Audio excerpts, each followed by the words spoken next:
Wow, Chatfish are talking about lynching me for being late. Jesus. Chatfish getting more and more aggressive. By one day. There's my Chatfish. Wait, it says I'm playing EU4? What the fuck? It shouldn't... EU4. Ew. Hold on. I think the name of that game is really good. Ew. You know? Oh, I'm not playing any game. Okay, I was gonna say... Well, for a second there, I was like, oh shit, did something not close or something? Because, like, I haven't played video games since, like, yesterday. I only have time to play video games for money, and that's only for money. Like, yeah, that's what it's like being a streamer. All right, so getting into today's topics, Chatfishes, we are going to talk about why Halo Studio sucks. Oh my god, it sucks so bad. But where do we begin? The reality is that you can't just say it and not have any like actual backing. So I brought up a bunch of things because we've been doing research on it, and I've finally next week going to be starting production on the actual Halo videos. I had to pause production because it was every time I was about to start writing the script or started writing the script, a new breaking headline dropped in regards to Halo. And now it's slowed down for about like a week now. And so now I think it might be okay to start working on the video. Yeah, it was a week and a half to 2 weeks of me just keeping my ear to the ground because news kept dropping. Yeah, just like it was like a hunter, you know, like smelling, tracking its prey by the scent of the feces, you know, like. No, more like I'm like that character from Thief hiding on the rooftop listening in on people. Right. So, okay, Stefan Vest has been a member for 23 months. Thank you for your long-term support. As a reminder, before we get into the meat of today, which we're about to, the Fire Warrior stretch goal for the week is there. It is about to slip. You have to reach Sunday's goal and exceed it by additional $250 if you want that to happen. So, limited time to get it done. Make sure you hustle. If not, forever hold your peace, as it will slip by eternally. Alright, let's see. Oh yes, and do not expect any bailouts from any of the big fish, alright chat? I know many of you become reliant on things like Bucky, but Bucky is no longer going to be supporting. So you're on your own for raising funds. You are now on your own. That is my PSA to you, as I heard many of you trying to clamber for Bucky's help. He has abandoned you. I told you he would do this, and it finally happened. I smile because I was right. He died. I was right. Ally yourself with a squirrel. Yeah, you chose wrong. Is, like, you chose. It's not November, and he's a squirrel. Therefore, he died of like hunger. He's dead because he can't have nuts. He's like whenever he would. And whenever he would. Yeah. Back to Halo Studios. So Halo Studios was basically it started up, and I did a bit of researching on this. And yes, I did use Wikipedia. God help me, I used Wikipedia. Nice. Wikipedia was a source for some of these things. I did check the like citations at the bottom for like the external link stuff for all the additional information, and most of the stuff is corroborated. Most of it. I didn't check everything though. I checked a lot. So the big thing is that the stuff I did check out was basically like when Halo Studios, aka 343, came into being. Also, the reason why I have this up in the beginning is because Halo Studios is just a rebrand of 343 Studios. Nothing changed between Halo Studios and 343 Industries whatsoever in terms of upper management. Upper management is basically the same. Nothing actually changed. They are perpetually stuck the way they are. So before, I just want to do this in the beginning so that we can get this out of the way, because people are like, but they're technically a different studio. Yeah, they changed their name. That's it. It's the same fuckers, all right? Like, then that was it. It's kind of like you have a homie and his name like is Steve, and then like he appears like next week and he's Jennifer, and it's like, hey, he's like, no, you're still Steve. You're still Steve. The sins of Steve follow you around, all right? Yeah. Like, you still killed that child, okay? Like, you're not getting out of it. Now, Grumpy Rat gives 5 memberships. They land on Billy Madsen, Arafat 292, Robin Hood, Black Death, That Man. Thank you for your generous gifting of memberships. Thank you, my dude. Really appreciate it. Nothing ever changes. Yeah, pretty much. Nothing ever happens. So yeah, this is important to point out because we need to talk about this only briefly, that nothing changed here. And it's also important to talk about because when we talk about a couple of things like their first big project, their first big project in 2011 was the Halo Anniversary Edition for Combat Evolved, which was received incredibly poorly. Like, like to describe the reaction was it was lazy. It recycled mostly assets from Halo Reach, and it barely did anything. And the changes they did make to the environment and the world, or the characters, was all considered bad. It was also based off the Gearbox port for the PC version of Halo, which, may I remind you, Was not good. it was not only not good, but half of the features for it didn't work. Gearbox's ports are genuinely some of the worst things I've ever seen in my life. They are a sloppy shit company. Gearbox has been a little shit stain on the industry for fucking ever, by the way. And the more I dug into Gearbox, the more I realized how much terrible shit Gearbox has done. They're genuinely one of those slimy little corporations that just fucking half-asses everything they When it touch. comes to Gearbox, one thing I do know from some people I may or may not know, a lot of it circles back to Randy. There is talent under Gearbox, but Randy, just Randy. Okay, but by that point, we can excuse anyone then, because there's always some talent in every bad corporation. I think that's like one of those arguments that it's irrelevant. You get what I mean? It's like saying, oh, there were some communists that were not bad. Like, you get what I mean? Well, no, that's just how business works out, Brian. You can have all the best tools or anything, but if your leadership is terrible, nothing else matters. Yeah. Yeah, look at And that's sorry, what- I laughed because I thought of Blizzard immediately when you said that. Because I actually have a couple friends who still work there. And there's some genuinely very talented artists and talented people at Blizzard, but like they have no power and they're basically it's just a job. You ever seen that Chef Gordon Ramsay clip where he goes into the kitchen and there's a guy and he's like super polite and super nice and he's like, "Do you realize this food's like, terrible?" He's like, "Yeah." He's like, "So you're just working it?" That's life because it's his job. Like he has to work at a place that sells food that's lower quality than what it should be, and that's life because he has no say. He's just a grunt, and it resonates. With Halo Yeah, Studios. that's a lot of like people they- that work at these places where it's like, I make the pots, I make the 3D gun models. Beyond that, I have no say in what gets done or influence. Yeah, and Halo Studios was from the ground up. The foundation was set by Microsoft. And as we know from the Bungie days of making Halo, Microsoft is remarkably bad with a lot of its gaming leadership. I mean, embarrassingly bad. Jano donates a generous 25 Polish bucks and says, "Scribbles over Battle Damage Studios types Chatfish Studios. Looks at team, still the same team. Chatfish shocked. Like, what? Nobody changed." Yeah, unironically, if you take an eraser to a company's name and you just type in some new letters and you hit enter, and then you look back at the company, it's going to be the same company that did the other shit, just with a different name. The reason why they rebranded was because 343 has such a negative stigma that people fucking hate it.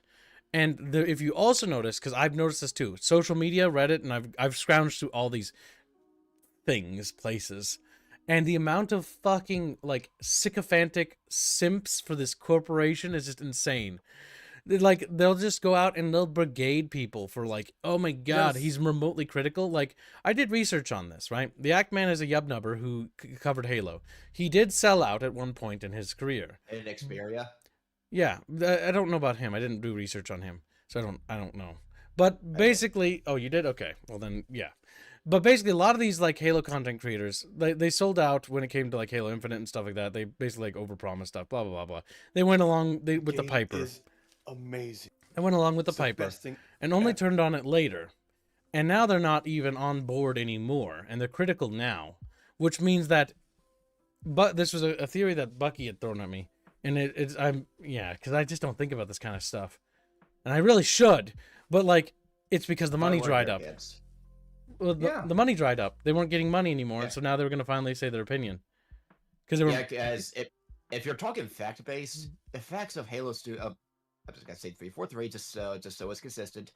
The facts around 343 and its terrible business decisions and the results of it have been clear for a long time before Halo Infinite, as there was Halo 5, Halo 4, MCC, Anniversary. They keep making bad decisions because of that Microsoft culture that has been set up at 343,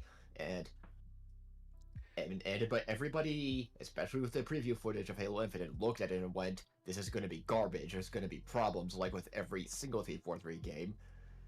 Did the Halo simps and the Halo YouTuber simps ever bother to take a notice of this clear pattern? And I do have to stress, clear pattern. It was undeniable before Halo Infinite. No, they towed a line. That first intro section, that first boss, they based most of their views off. Oh, Halo Infinite is going to be good. And what happened when we saw the rest of the game and a multiplayer and as a holistic package? No, it was garbage. Yeah, I've genuinely no interest. Like, how do I put this? I'd be willing to play Halo 4 again with friends. I would almost, I don't know.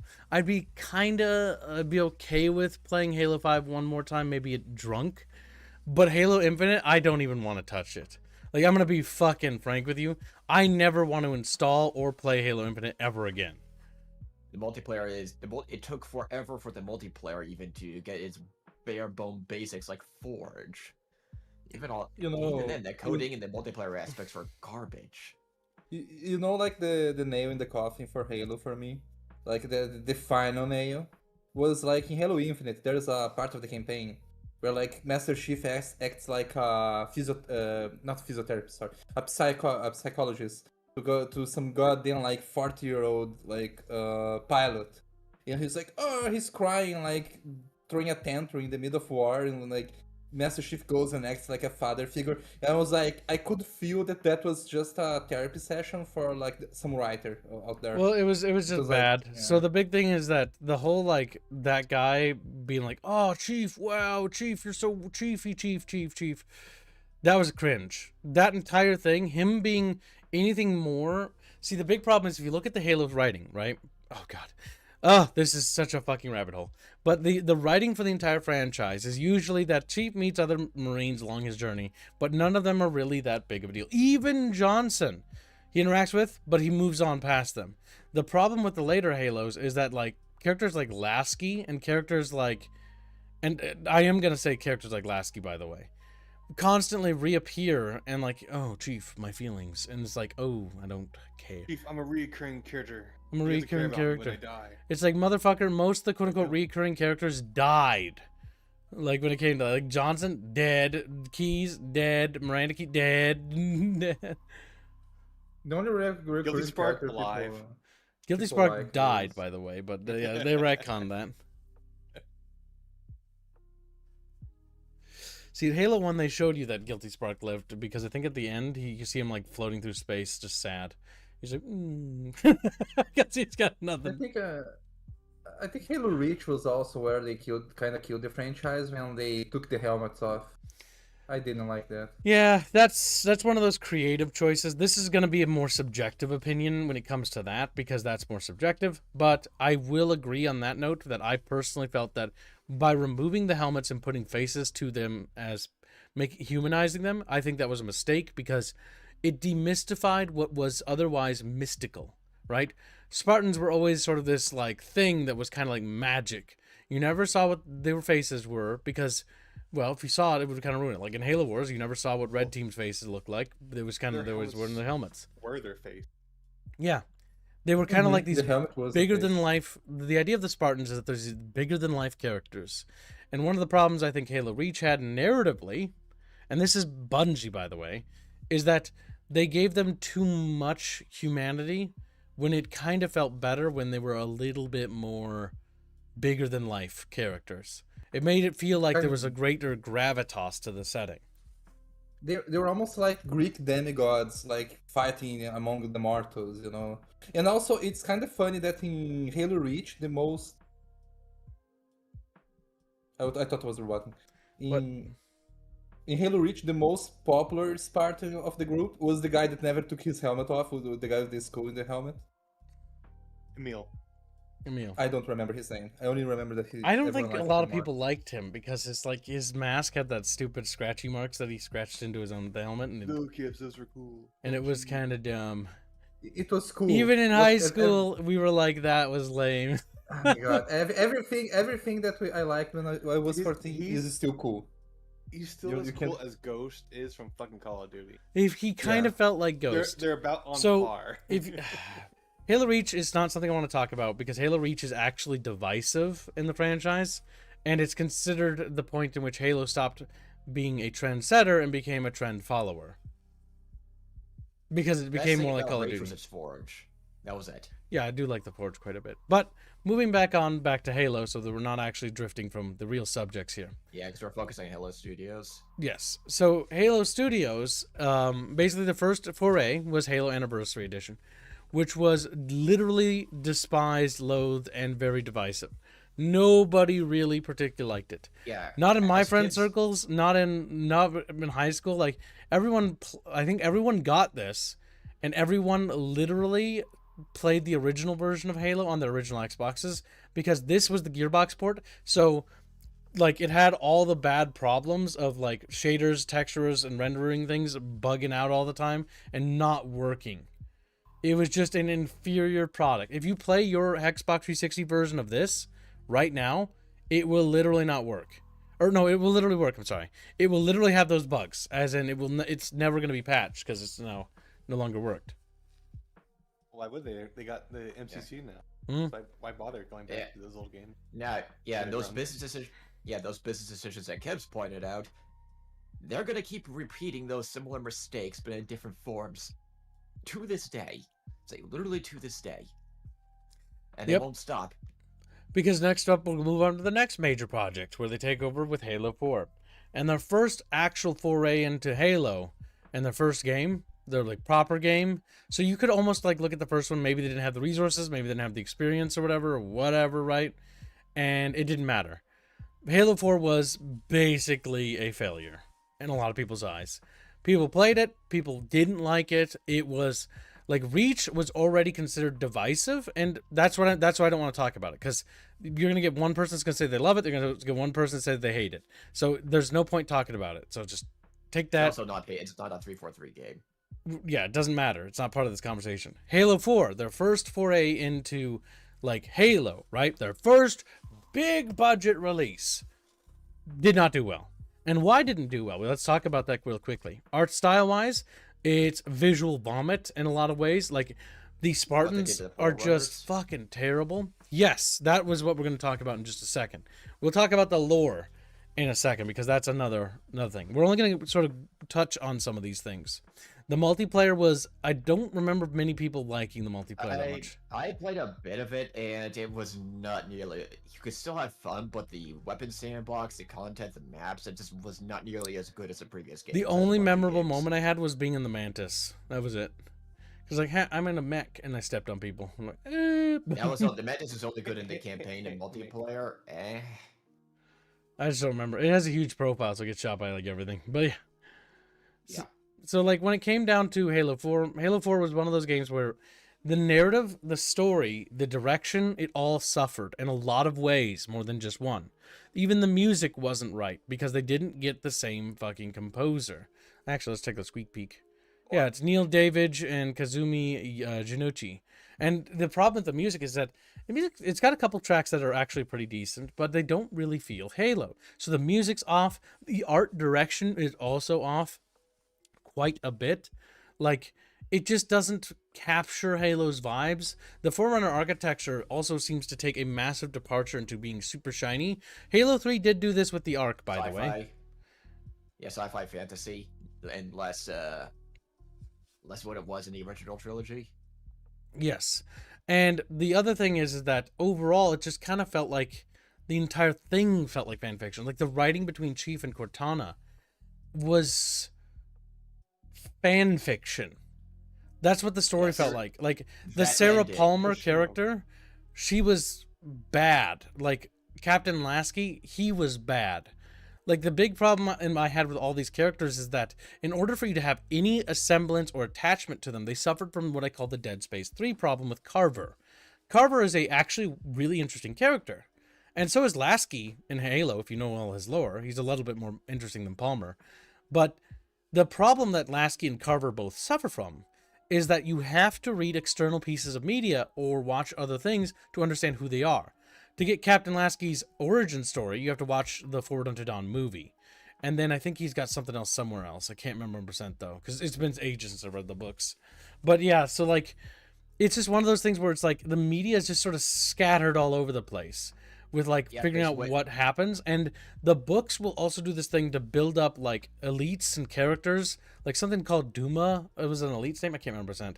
He was supposed to be like the big like Covenant replacement, I think. And he just gets killed off unceremoniously in like I think like a cutscene or something. I can't remember. In 5. Yeah, he just dies instantly. Yeah. And so they built up these characters in these external media that do nothing and amount to nothing.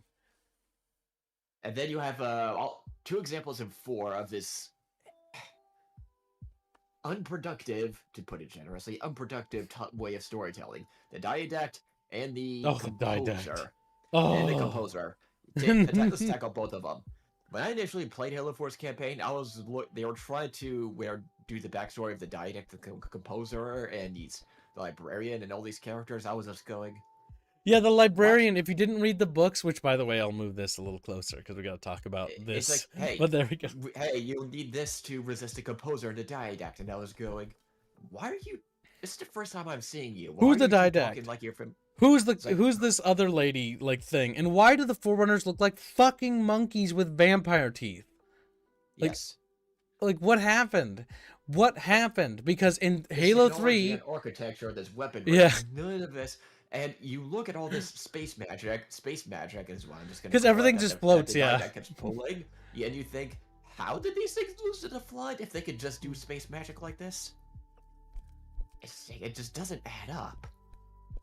Yes. Inolfeth mentions, why must precursor architecture in science fiction settings become shiny and glowy? This is something I've talked about at nauseum before. Many of you remember this from like older streams or podcasts I was a part of, where I would talk about the first sign of a bad precursor or forerunner race or civilization is if everything in their architecture is either blue or like green, and that's like the only color palette they have. And then to boot, it's just like it's shiny or it's geometric shapes with floating objects. And this is a trend that permeates in hundreds of like pieces of media, where it's like just floating geometry. The Forerunner architecture and weaponry in Halo 1, 2, and 3 did have floating stuff and did have lots of geometry and was a sinner in the regards to the whole one color thing, especially in the later installments, I will say. However, the architecture still had some uniqueness to it, its own original flair, and it was not always going down the floating geometry path in a lot of things, especially in the original Halo either. There was no floating geometry for the most part. The big thing with floating geometry where it got crazy, outside of like elevators, was when you get to Halo 4 and you get to what happens later, where the Forerunner weapons have floating bits, they have floating sights, they have floating this, floating that, floating this, float. Everything's floating, everything's a triangle, everything's a weird trapezoid. It's just fucking awful to look at. I hate it. None of it matches up with the Bungie lore, yes, Bungie architecture. The Forerunner technology that's used by them. Now, so when it comes to writing, right? There's a couple of ways you can execute this, because I know, because I have experience doing this. So if you're writing a Forerunner or a precursor civilization, and the precursor civilization has 3 different stages of collapse, right? You can do that. You can write different stages of collapse, right? The first stage, they were like this. The second stage, they were like this. The third stage, they were like this. Look no further than the Roman Empire for an example in this particular case, right? Look at the High Imperial era, or look at the Republic era, then look at the late Roman era, right? You can see that decadence, and then look at the Eastern Roman era, and you can see that this, like, it's sort of like metamorphosizing and changing as time goes, right? You can do that, and you can do that with civilizations or ancient empires that last a long time. The issue with the Forerunners, though, and the precursor stuff, is that it's not a transition. What's that faction called, Fuzzy? The faction, the robots. What do they call them? Prometheans, Animals? right? Oh, Prometheans. Yeah, the Prometheans. Yes, the Prometheans. The Prometheans don't follow Prometheans? this. Yeah, they don't follow that. They don't follow that rule set. the Prometheans don't look like an evolutionary stage of the Forerunner weapons or Sentinel stuff. They look like a foreign body or entity to that artistically. They don't match the original design of like the Sentinels and stuff like that. There's no what feels like a legacy there. Even the Sentinels' weapons didn't have floating bits. In Halo 2 and 3, when you destroy a Sentinel and you get their Sentinel beams, they don't have floating bits of geometry on them and random doodads and shit like that. It's just like an armature that's a no laser space beam. magic. Yeah. And that's... Yeah, and this is what I call the space magic. It's like, yeah, oh, it's technology. No, it's space magic. So you want to be brutally on, like, if you want to look at my sphere of Halo games, right? Here's what I consider games I'm willing to tolerate in the Halo setting. Halo 1, Halo 2, Halo 3, Halo Wars. The reason why I tolerate Halo Wars, even though it's not a very good RTS, is because Ensemble Studios was incredibly respectful and worked with Bungie closely to make it. I will even accept things like ODST and Reach, even though they're a little bit on what I call the periphery, because that's when Reach was when Bungie didn't really want to make Halo anymore and was rebelling, and they didn't like Halo anymore at that point. They were pretty much upset. And the part of that was friction. Yeah, friction. And ODST was like done by a different studio, and it was not really done the best in execution because there's a lot of bugs and bad design choices with that game. But it's still got good moments. It's just, you know, it's a mixed bag of trail mix basically. It's got raisins in it, and I don't like raisins. You like jazz? I'm gonna pick out the M&M. The music's great, but the music choice is inappropriate for the setting. But yes, that happens from time to time. It's like that one movie we watched with Chatfish that was about some sort of anime swordsman or whatever, and like there was like this triumphant music in the end, and it was like, isn't this supposed to be like tense? Like, shouldn't I be like tense? Like, oh, maybe the hero's gonna lose. But the music that's playing was like triumphant, like he was just gonna win. Like, you just knew it, and so it sucked all tension out of the atmosphere. Poor music choice can do that, and that's why music choice is so essential. It sets up the mood, it sets up the tone. Great example of this. Go play Halo 1, 2, and 3, chat. Go do that if you want to see what I'm talking about. Pick your favorite Halo game, turn off the music, and play an hour of it. And come back to me and tell me if that felt the same. All right? But Keeps, my favorite Halo game is Halo 5. Oh! Now we move I'm on to joking, Halo by the 5. way. No, we're not moving on to Halo He's not 5 joking. yet. He loves Halo 5. Because technically Halo 4's pain doesn't end here. When Halo 4 was being developed, there was a book that was started, and I have these book series. Well, my dad has them. He bought them and then I read them. It's part of the Forerunner Saga is what it's called.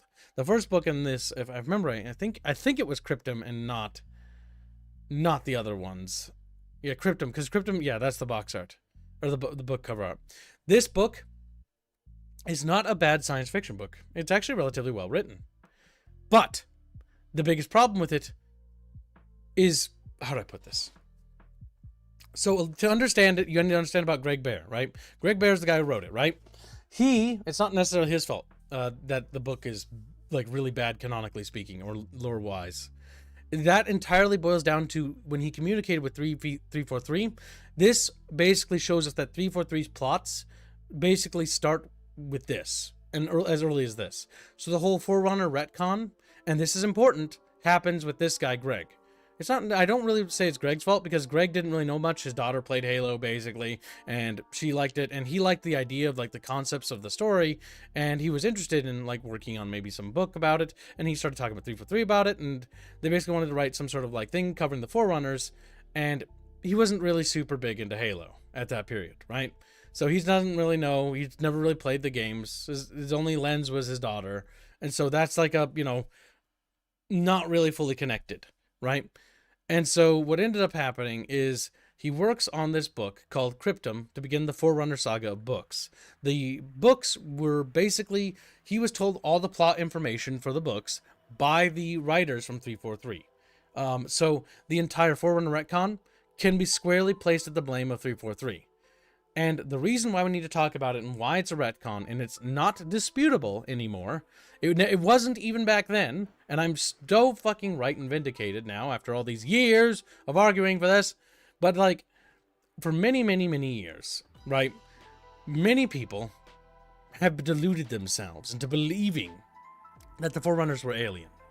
This is apparent because in Halo 3, there is a line in which Guilty Spark says, "You are Forerunner." as the revelation. It's putting the final piece of the puzzle to tell those who are too stupid to realize it, who have too dumb of an IQ to figure out that, yes, the Forerunners were human, or they were human-like. They were basically humans, and that we are the continuation of their race. We were meant to inherit them. That's why we were called, like, you know, the Reclaimers. We're reclaiming their stuff. You are Forerunner. You always have been. It was stated in black and white. Not only that, but Ensemble Studios, then later on, and relatively recently, when all this drama shit dropped, right, revealed to us the truth.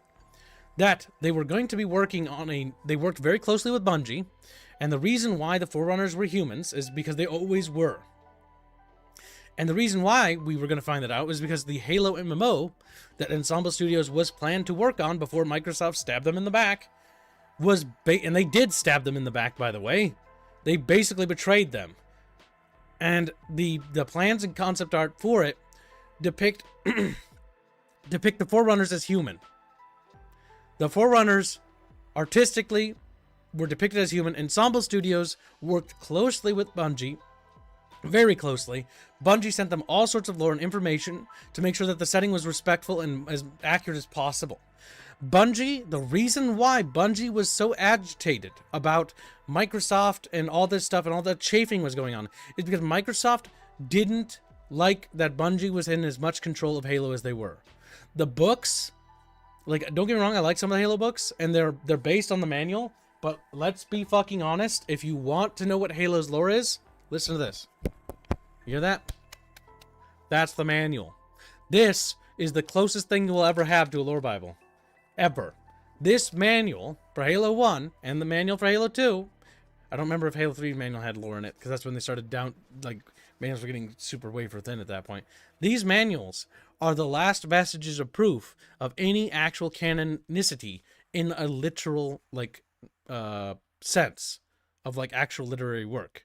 In my eyes. The books do not quantify as that. And the reason why I don't quantify the books as that is because Microsoft started to act as a separation between the different ideas that were going on, taking away creative control from Bungie.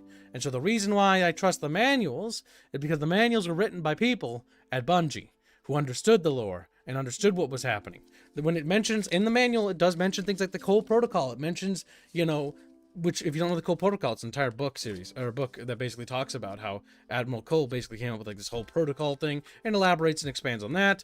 It talks about the Fall of Reach, it talks about the Spartan 2 program, and it most importantly talks about another key piece of lore, that the last surviving Spartan is Master Chief. And when they added Blue Team and Master Chief's all his old little gang of buddies and nobody really died, you know what they did? That's Order 66 for Star Wars happening in Halo. That's what that is. It's basically demystifying the setting. Everyone's a Spartan. One of the biggest complaints I could say critically for Halo is that they shouldn't have let you make your own custom Spartan, in my opinion. And the reason why I share that opinion is purely because the minute you allow everyone to become a Spartan, then Spartans lose all value. They become nobody. Star Wars Galaxies had this understanding too, an MMO from a long time ago. The minute they originally being a Force user was like a 1 in a million chance. It was a rarity, it was a special thing. And then they made it so that anybody could make a Force user. When you do that, it loses all sense of meaning. What is the rarity of your character? If everyone can have magical powers, or oops, excuse me. Spicy ramen. It's coming back up a little. But yeah, so what is the rarity? What is the importance of that? It loses all semblance of value. You look at the modern Halo stuff, the Spartan Ops from Halo 4, with just custom random goody two-shoe Spartans. And then the fact that Buck becomes a Spartan instead of an ODST. You see all these things happening. The demystification. If everybody is super, then no one is, says Sinestro. Yes. That line from Incredibles has stuck with me as a child forever. Because I started to realize that was something I was seeing happening narratively around the few years after that movie even. Where you started to see this trend of everyone gets to be a Spartan. Everyone gets to be a Jedi. Okay, well now they're not special anymore. What made them cool was that there was only a handful of them and that they were special and they were unique. That to be somebody like that, you had to do something or be born to a certain thing. You couldn't just, I want to be one too, It had to be earned. And because it had to be earned, it had to be, you know, it has to be worked for. You know what I mean? Like, the issue with this story is that nothing's worked for anymore. Nothing's worked for at all. Everyone's a fucking Spartan now. They're all Spartans. You're a Spartan. At the end of the day, it just makes everything weaker because of it. It loses all semblance of meaning. What made Halo special in this manual is that it talks about humanity losing a religious war against a race known as the Covenant that we know hardly anything about. And we know that they're overwhelming us, that there's no hope of winning. We're losing almost everything we have. There's only like a ragtag of groups in the Pillar of Autumn that are our best bet of getting them to stop the ring from firing. That was cool. That was epic. That was insane. Halo 2, again, there's a ragtag group of dudes in the Amber Clad. Basically, or is it the Amber Clad or is it the Forward Unto Dawn? I can't remember. Either way. Or no, I think the Amber Clad is a Halo class. 3 ending. No, it's a ship. It's the name of the ship. No, as I said, this is the ending of the game. No, Forward. Ship. No, I'm talking about the ship. The ship's name is called the Forward Unto Dawn. That's the name of the ship. It's got a stupid name, all right? Like, Forward Unto Dawn, like, big name. Jesus Christ. It's like the shadow of intent. It's like, ooh, big scooby shadow. Ooh. But yeah, so like, these are ship names. But the big thing is that whole thing, like, it was a small ship. It was a little frigate, right? Or pretty much, I'm thinking it was like a picket frigate. I can't remember 100% the Halo ship classifications. But it was not a big ship. And that was pretty much all Earth could pretty much spare to go to the Ark. And it was a volunteer, like, led by Captain Miranda Keys.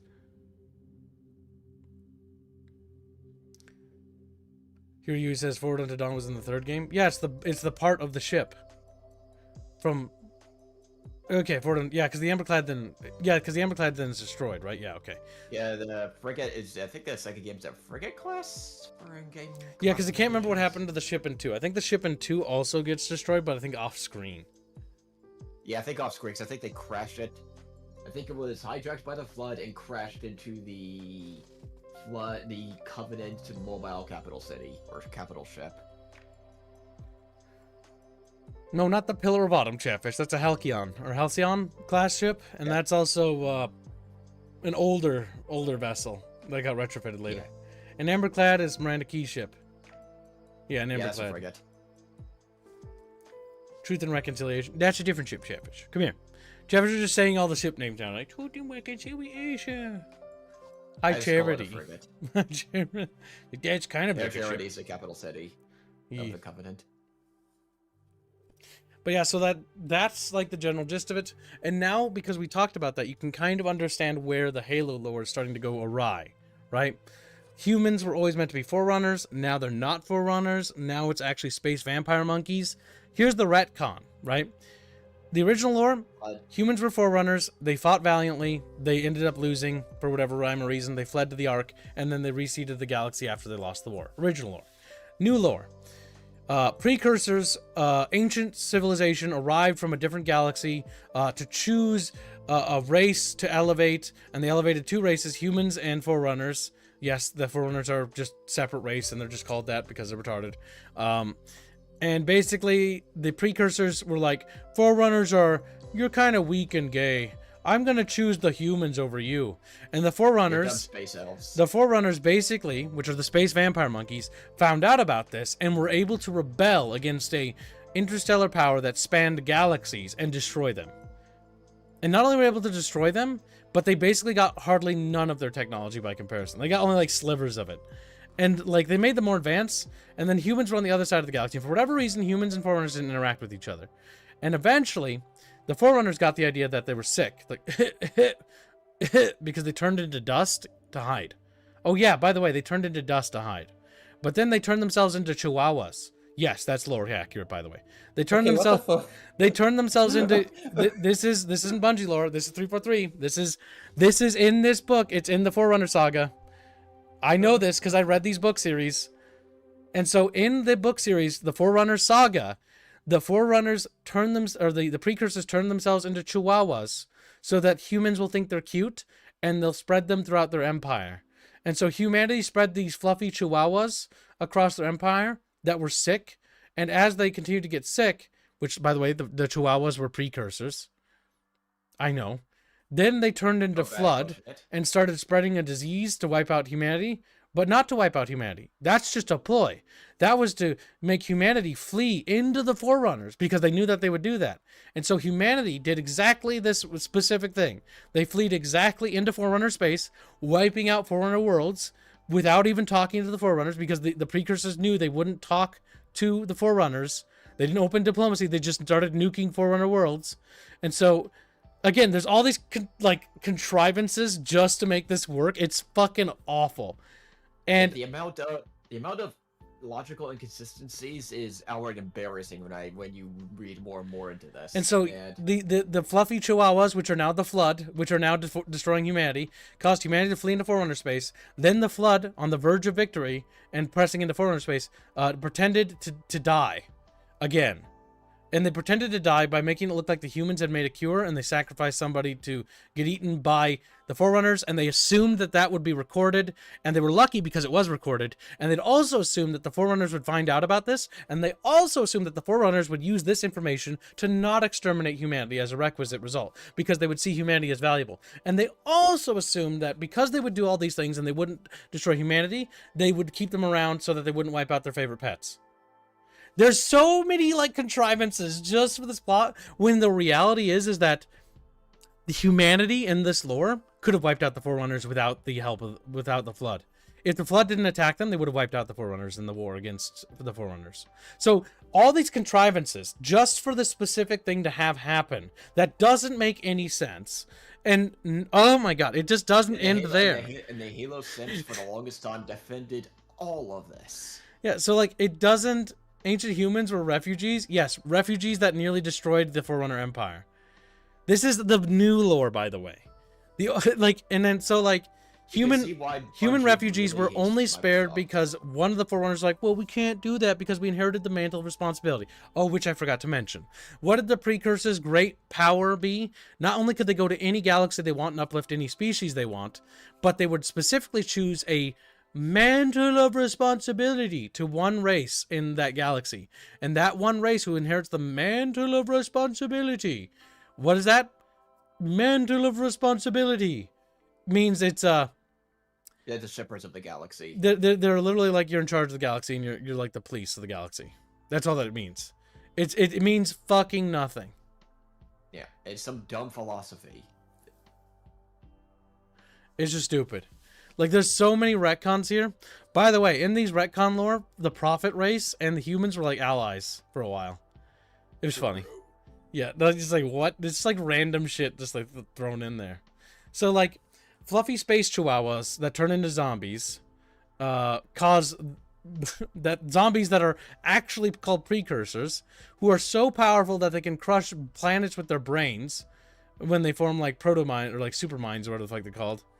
Grave minds. Grave minds are the earlier stage. It's the later stage when they get bigger.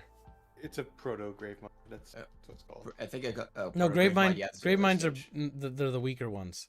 Grave minds aren't full stage. They're the books. No. This is the book stuff. You won't know this. It's not in the games. Like I said, this is made up. This, in the books, the Flood get bigger and bigger, and they can use hyperspace lanes to strangle planets.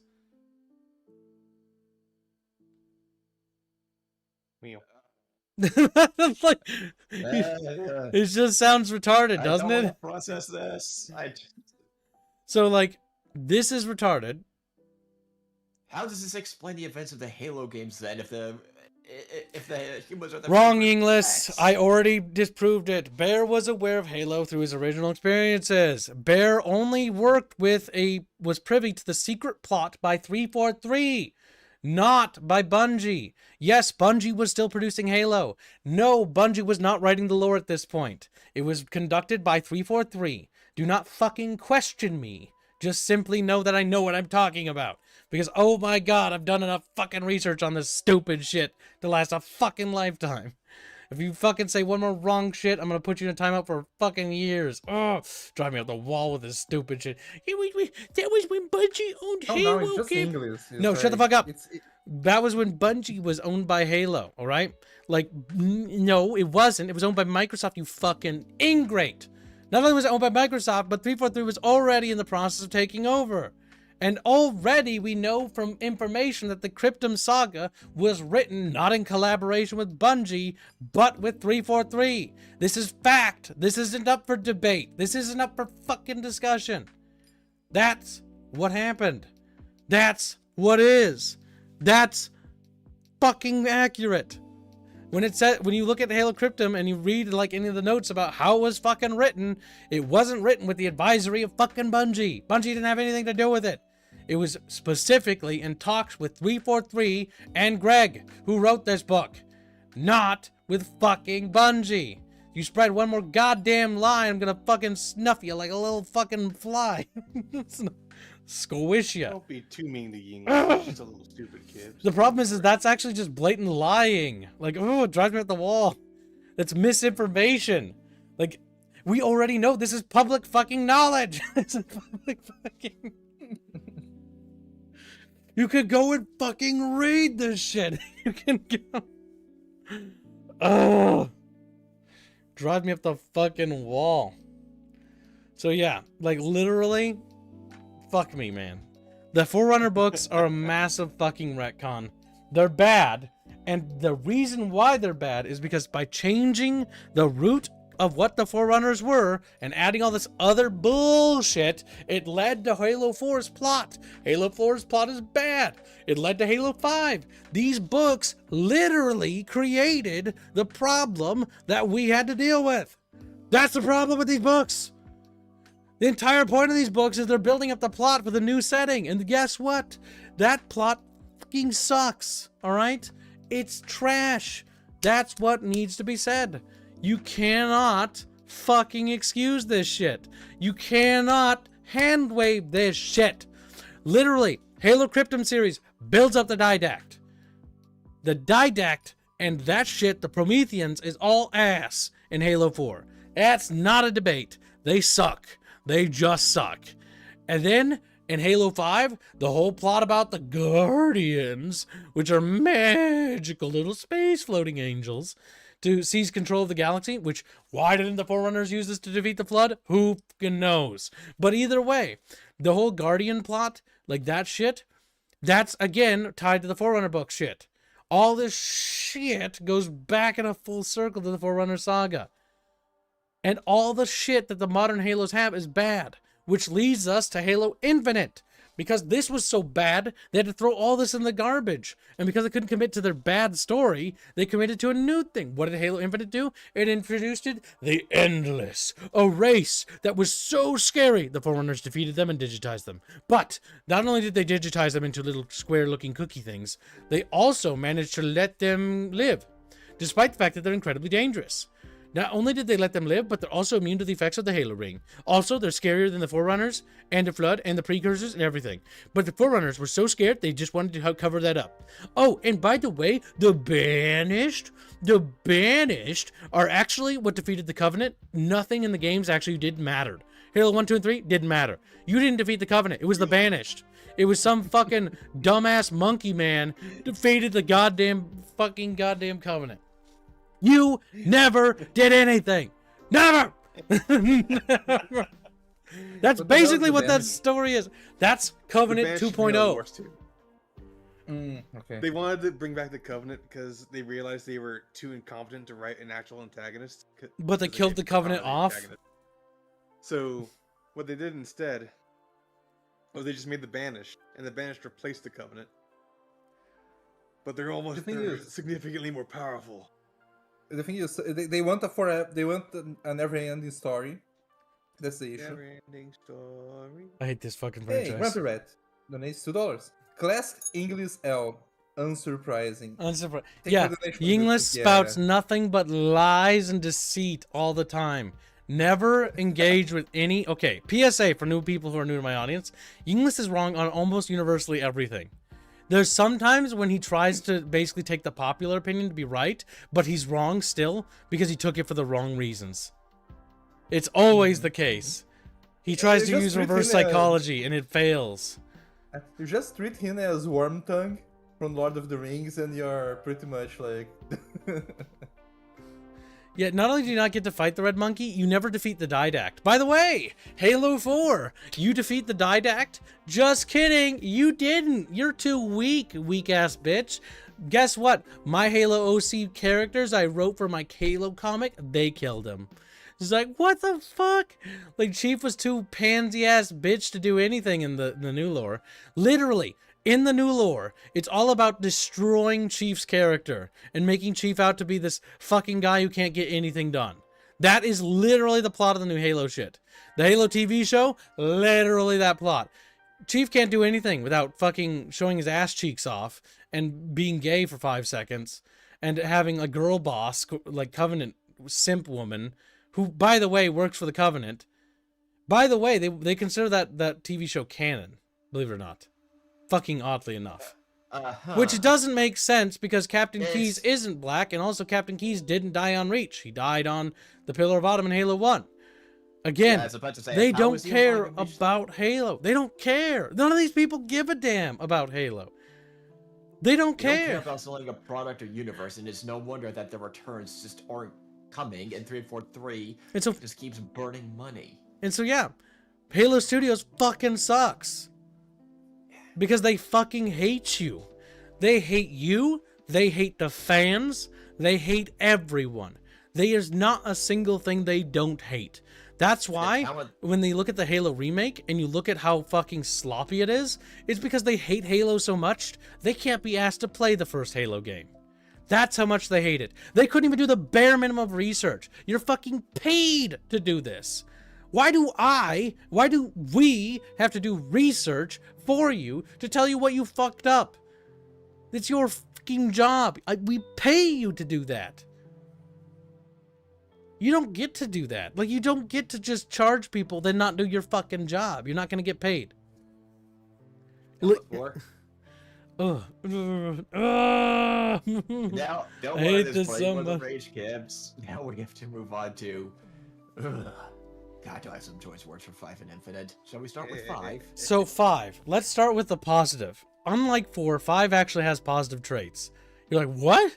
I know. Believe it or not. The battleground mode was good. The Warzone mode was kind of fun, and the weapon gunplay was improved over 4 by a large margin. That, by the way, what I just said, that's it. The rest sucks.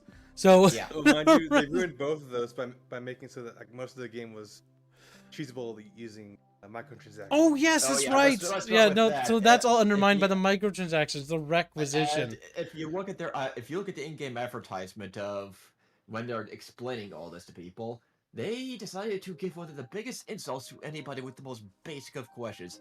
Hey, isn't this pay to win and ruin the balance of a game? The in-game response, the official response was, a grenade to your face, shut up children, grown-ups are talking. No joke, I am not joking, you can look up the video right now and see it for yourself. Post it in Discord. Let me look. Yeah, I remember something like that. Let's watch it. I've, what did they call it? Bring it forward, Fuzzle. Fuzzle puzzle. Fuzzle was a bear. Fuzzle was a Put it in chat now or your family will die. He's like, your family. This is the official Xbox channel. It should be it. Oh my god, it is the official channel. And they left it up. Nice. Yeah. Guardian's rec system, which is also new.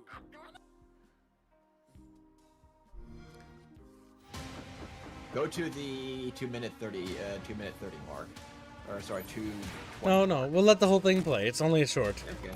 So you can see how they insult you properly. I think they do it twice. Don't be alarmed, ladies and gentlemen. Yes, this all looks new and a little frightening. Today we're talking about the Halo 5 Guardians rec system, which is also new, but not frightening. You're probably wondering, just what is a rec system exactly? Well, lucky for you, I'm Chef Pretty Officer Mr. Chief Spartan 117, or Mr. Chief for short. I am the trademark avoiding and copyright tap dancing alternative to a certain other Spartan hero. Let's get started. REC is not an acronym. REC is not a pun. Rec is short for requisitions, and it's how players are rewarded in Halo 5 Just be known. You guys fine. multiplayer. Whether you're making surgical headshots in Arena or dropping into a massive battle in Warzone, you'll be earning rec points. And what do you actually requisition with these wonderful rec points? Think of rec packs like a collection of virtual trading cards. Each pack contains cards or items like assassination animations, stances, weapons, armor, visors, helmets, and vehicles. So you can see where I was pay to win And right there. if you open up a rec pack and find some cards that you just aren't enthused by, you can convert them to rec points. Outstanding! Halo 5 will generously bestow rec points upon you for achieving almost any level of success or engagement in any aspect of multiplayer. There are 3 types of rec cards. If you feel the burning desire to express yourself, we have cosmetic cards. These are armor, helmets, assassinations, nothing that impacts actual gameplay, but may have some negligible effect on your dating life. Just like the nightmares of reading fan fiction about myself and a certain tentacled creature, these next cards are permanent. We're talking standard loadout weapons, like the assault rifle, battle rifle, pistol, and so on. They're yours for good, just like my nightmares. Lastly, but not leastly, you have single-use cards. These are for your vehicles and power weapons, like this magnificent, perfectly crafted death delivery device. Wait, won't rec packs with special weapons break the exquisitely refined balance of arena multiplayer? Secure your noise hole, soldier! Grown-ups are talking. Damn it. Long story short, Damn. only cosmetic God forbid rec you items criticize and it. boosts can be used in arena. Yeah, look at But- the comments section. Yeah, so the big thing is By the way, like, it's straight pause, so I can't see if you're done or not. oh yeah. So the big thing with this when it comes down to it is how fucking scummy this is. Another problem is the red guy being ignored when he makes valid points. Yeah, so basically the entire thing, grown-ups are talking. What do you know? Discussing microtransaction makes you an adult, lol. Secure your noise hole, soldier. Paychecks are talking. This age like blue cheese and out in the sun at 17 hours. Didn't even age badly. It was just already bad. It. The big It's problem more with the shades this. that got even smellier. Yep. Like anytime there was any sort of valid criticism, it basically is like, shut the fuck up, is basically what they say. Now, this was, what, over 10 years ago? It doesn't give the specific month, so I don't know how much. 10 years ago, but this over- mentality, they never apologized for it. Yeah. 343 maintained this kind of anti-player mentality for its entire existence, and to this day. They Yep. Just, Yeah, this they is just official. refuse to throw off. This Yeah, is official. It's official. on the Xbox YouTube channel as an official post to shut you the fuck up for daring to criticize Halo. I remember this when it came out. People were very mad. Yeah, they Yeah. were. And Yeah, their but they response still- was middle fingers. Yeah, they told you to go fuck yourself. They don't like you. They don't give a damn about you. They sure as fuck don't care about Halo. They want to Yeah, milk you. And so the one or two good things about Halo 5, which was its gunplay was slightly improved and it had some good multiplayer mode stuff going on, but it was all undermined by this predatory fucking shit. And so the reason why Halo 5 didn't have any redeeming qualities whatsoever in the end of the day was because, again, it just didn't matter. Rapier Kamigawa says, Excuse for me, $2, one I second. bought some rec packs once. Hashtag cookie. Kill Chumba. Excuse me, Rapier, I have to. Your kneecaps are coming off. Now, shouldn't you be fucking working, Chumba, instead of watching, you lazy? No, we can't. That's the thing. And then he goes and drives. We need to like, make the daily goal without Chumba's help. I'm more concerned about the fact he bought Rick. I brought packs. Bino along so chat can see what they lose if they don't reach today's goal. Bino And loses They- his job. Holy shit! Like, he has like me on one side and the shotgun on the other. Like the back of the shed is right there. You know, it's like Yes, like I have on the the pleasure of wanted holding dog. the shotgun. Well, like, it's either that or, like, you know, I fire somebody else, so it's your choice. You're just- no. choose, Bino. It's like, "Eep." I Yeah. became the villain of my story. This was, for context, during the time of the loot box craze, where every company, big company, and a lot of small and indie ones, Valve is not immune to this, was pushing loot boxes left, right, and center. It took so much community pushback to finally get them to stop. And- The issue with the loot box, right, is several layers. The biggest one is that for each like 5 or 10 people that don't buy a game because of the loot boxes, there's like one whale that like pays for like 20, right? And one of the main issues that a lot of people I won't buy the loot boxes, but I will buy the game because it doesn't affect anything, they say. No, But it does. it always does. That's the issue. It always does because the moment you put the loot boxes in, you have to tailor the entire game around the loot boxes. So like most games with loot boxes, I noticed that they become extremely grindy and like unbalanced as all hell. And that's just the and on top of the multiplayer, despite having some good aspects that they definitely improved it with and the gunplay, it was completely ruined. And now we get to the campaign. Where do we begin with this? Well, first of all, Let's start with the marketing. Sequence. Yeah, the marketing. Let's start with the marketing. Because that's honestly the funniest part.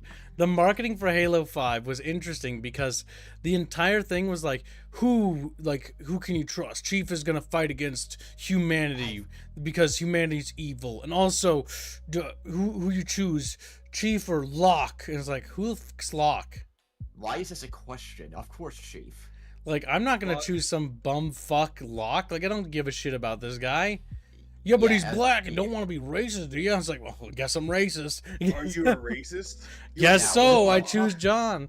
Yeah, on top of all this, take the problems Kips pointed out in 4, amplify them by a lot in 5. Everything you learned in 4, almost none of it translates well to 5 from a pure story perspective.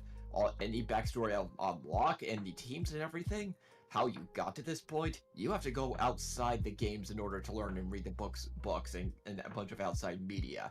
You are left extremely confused if you are just going off the games. Yeah, you have no fucking idea what's happening. Like, it introduces you to Locke and like a party of characters that you have no attachment to. And also, if you've never read the books and the retcons, like, you're gonna play as Chief and be like, who the fuck are these random ass bitches following me around? Yeah. It's like, we're blue team and I'm Kelly and I'm your best fucking friend and stuff. And it's like, who? In the books, kid. Who? What? Also, what are these Guardians that are able to just blow up planets even more efficiently than Death Stars? So what's funny about the Guardian plot is that it undermines everything about why the Forerunners collapsed. So, oh, why didn't they just use those? Like, fuck, retards. Like, okay, wait, you have these Doom weapons that can allow you to police the galaxy with ease, and they somehow lost to the Flood. Also, I hate the design of them. They're like, And like, go you're get a right, it's picture not of just them. one. They have teeth Yeah. for some reason. Fucking teeth. The Prometheans. I know, they shouldn't have teeth either. But the Guardians have teeth, and not only do they have teeth, but they also have random floating bits of fucking geometry. Ah, I fucking hate that shit. Well, Kips, they're all geometry. That's all they are. No, I can scream. Also, One thing Make that, for Naught gives 5 memberships. Thank you very much. Very generous. So does Ein Rouser, gives a membership as well. None of them land on the bounty target of Hugo Fuggy, though. There you go. Sadly. There's the big one. And Ragnarok's Yeah, been a we member for got it. 36 months. Thank you for long-term support. Yeah. These things. Well- And it's not just one of them. A civilization that's supposedly wiped out. This is not just one of these. There is a colossal, try not to curse, bunch of these, and a huge army of Prometheans just waiting to be reawakened. Yeah, One of the reasons, like you that guys looks complained so about- stupid. Like, look at how stupid that looks, Bino. Just look at it. That's Like, I'm looking. space magic. Okay, the thing is, you guys complained no, Bino, about look. geometry, Why right? is this shit floating? Like, what does this do? Like, why I is know, that I'm over trying there? I'm trying to tell you why you're not. The thing is, do you know why they have all these floaty bits of geometry everywhere? Because I talked to like a 3D modder that worked like a Pokemon company, Pokemon. and like he was complaining that like, oh yeah, our new Pokemon, they are made in geometric shapes. It's just a bunch of geometric shapes stuck together because it makes super easy and inexpensive to 3D model. And I have been noticed that, like, with a lot of franchises over the years, that everything became like a bunch of geometry glued together with speed and hopes, you know? Because then, like, oh yeah, just I take this box, I glue it together 2 boxes, now I have a new Spartan. You get what I mean? Mhm. Stuff like that. Yep. But yeah, no. But the funny part is it's just stupid. Like that. We just take Bino's opinion, just throw it in the trash. So like, look, Bino, it's just dumb. Like that's all you had to say. It's god machines. Like you They're don't need god to go into machines. long-winded explanation. It's fucking retarded looking. It looks like Transformers from Michael Bay, in my opinion. If I take the Halo 5 from the thing and I look at, I would say it's from Transformers. It's like Even Transformers is better into the Guardians or some shit like that. And you'd be like, what? A new Michael Bay booby? than that. Yes, how does this... You look at the architectural difference. If you need a clear difference between 343's colossal mess-ups and what Bungie established, just give a picture of these Guardians and what they're capable of, and you go, how... None of this adds up. None of it. It's like a big $1 trillion megacorp with all these resources to allegedly hire the best people came up with this. It's And just I say allegedly because they don't hire the best people. It's just bad leadership that just continues to mishandle everything. I hate this. This right here, I hate everything about this. And on top of that, for more stories of ridiculousness, they continue this weird romance between Cortana and Chief, and drive it to such, honestly, stomach-churning levels that you just go, Wouldn't Chief what's like... going through your head Chief when you doesn't wrote like this? care about that kind of stuff. Yeah, that's the thing. That's the thing. Like, It's wasn't not Chief. like... Yeah, well, no, Chief like he doesn't feel romantic like attachment stuff. Like it just doesn't exist. And yet they forced it in when it's not supposed to be there. Like the only thing Chief sees when he sees like a soldier or whatever in stuff like in the games or whatever is like he sees like an allied trooper and he's like allied trooper, and then like he sees an allied trooper who's like wounded or whatever, like he'll move that allied trooper to cover because the medic will go and heal him, and then we'll continue fighting. He didn't do it because he's super like cares about how he feels. He's like a soldier. He's like a doing his cyborg. duty. He's always like not just a soldier. He's basically altered. He's not really human as much as you and I are. Mm-hmm. And that's what He's makes him altered. special, is that he isn't human. That's what made the Halo TV show so bad, because the From what reality they're was when it came to the Human Covenant War is that in order for humanity to win it, we needed soldiers that were stronger, faster, and like just better in almost every way with like the best gear we could give them, and they needed to be able to just not care. If that makes sense, like just So not what care. they're saying is that they are just the detective from Mr. of the Druids. They are like more insect-like than human when it comes to their emotion. And you constantly saw throughout this entire arc, 4 to 5 to Infinite, they keep trying to humanize Chief and keep failing in spectacular, not even spectacular, embarrassing fashion. Let's not mince our words here. This is all embarrassing. Yep, because the big thing is the interactions with Chief and Cortana in the original trilogy isn't really love. It's more like Chief is kind of funny in some points because there's some comedic nature to it, but it's funny because like he's just such a blockhead when it comes to things, because he's only thinking in terms of like immediate assets and use. Like when he was talking to 343 Guilty Spark and Guilty Spark was talking Zeroff, all Chief really heard was it's a weapon, we can fire it, and Guilty Spark is our ally because he's also aligned with humanity because he's fighting against the Covenant and he's also fighting to stop the Flood, which are the enemies of humanity. So they're on the same page. They're buddies, and that's why when confronted about it, when 2 betrayals, he turns and looks at him shocked, like Pikachu face, like, "What? You were gonna fire the ring and kill humanity, though?" He's like, "Well, yeah, that's what that means. It's killing humanity too, baka," says 343 Guilty Spark. And that's when that revelation strikes, Chief there. And that's why Cortana was so annoyed with him, because, Chief doesn't really think about the implications. It's about the now, the action now. Cortana thinks about the future. Chief thinks about the now. And they basically represent 2 parts of the same body in narratively structure. She's like almost like Chief's subconscious, basically. And that's kind of how that actually works out. Crickets. But yeah, it's that person where one person heart thinks one way, you need that other part to balance it out. You're an irredeemable cyborg soldier. What took you so long? Idiot. Yeah, I am. What's your point? To be honest, like I never expect a child soldier that was like brainwashed as a kid to be super smart anyway. God. Yeah, the only reason why Cortana ended up choosing Chief wasn't because of some attachment or thing. It's because she noticed that he had an inane ability of luck. For whatever reason, Sierra 117, whatever reason, in every task he was assigned or whatever objective he did, he just always managed to be lucky when he shouldn't have made it out. And because of that luck, it was the factor that Cortana added to her calculations as to why she chose to go with him. Not because she had feelings, because Cortana doesn't. Like, in a way she does, but like not in like, she was sad about Key's death, and like, because the AI is like semi-sentient, but it's not romantic, if that makes sense. She's a heartless, cold murder machine. And that's the just problem like with Halo all 4, women. is Halo 4 Cortana is drastically different than the other trilogy. Now, I will say artistically, this is something that I think Bungie fucked up, if we want to level criticism of that. Cortana's shape and form should never have changed from Halo 1. It should have maintained that way for every Halo game. It would have kept that 90s-esque flair, and the more they drift away from the 90s design, I think that was like, or 90s/early 2000s design, the more I felt like Halo drifted away from its foundations. Yes. Okay, I'll say one thing. In Halo Reach, they reported 2% of dev roles were filled by women. In Halo 5, that number tripled to 6%. Just saying. Just saying. 6%. And what are the... Oh, that's right, the Singhelia, the elites. Yeah. Oh, God, what did they do to their home world, and to the Arbiter and everything? I like They how people decided to love do- that part, but like when you get to the elite homeworld, all I see is just giant elite statues everywhere.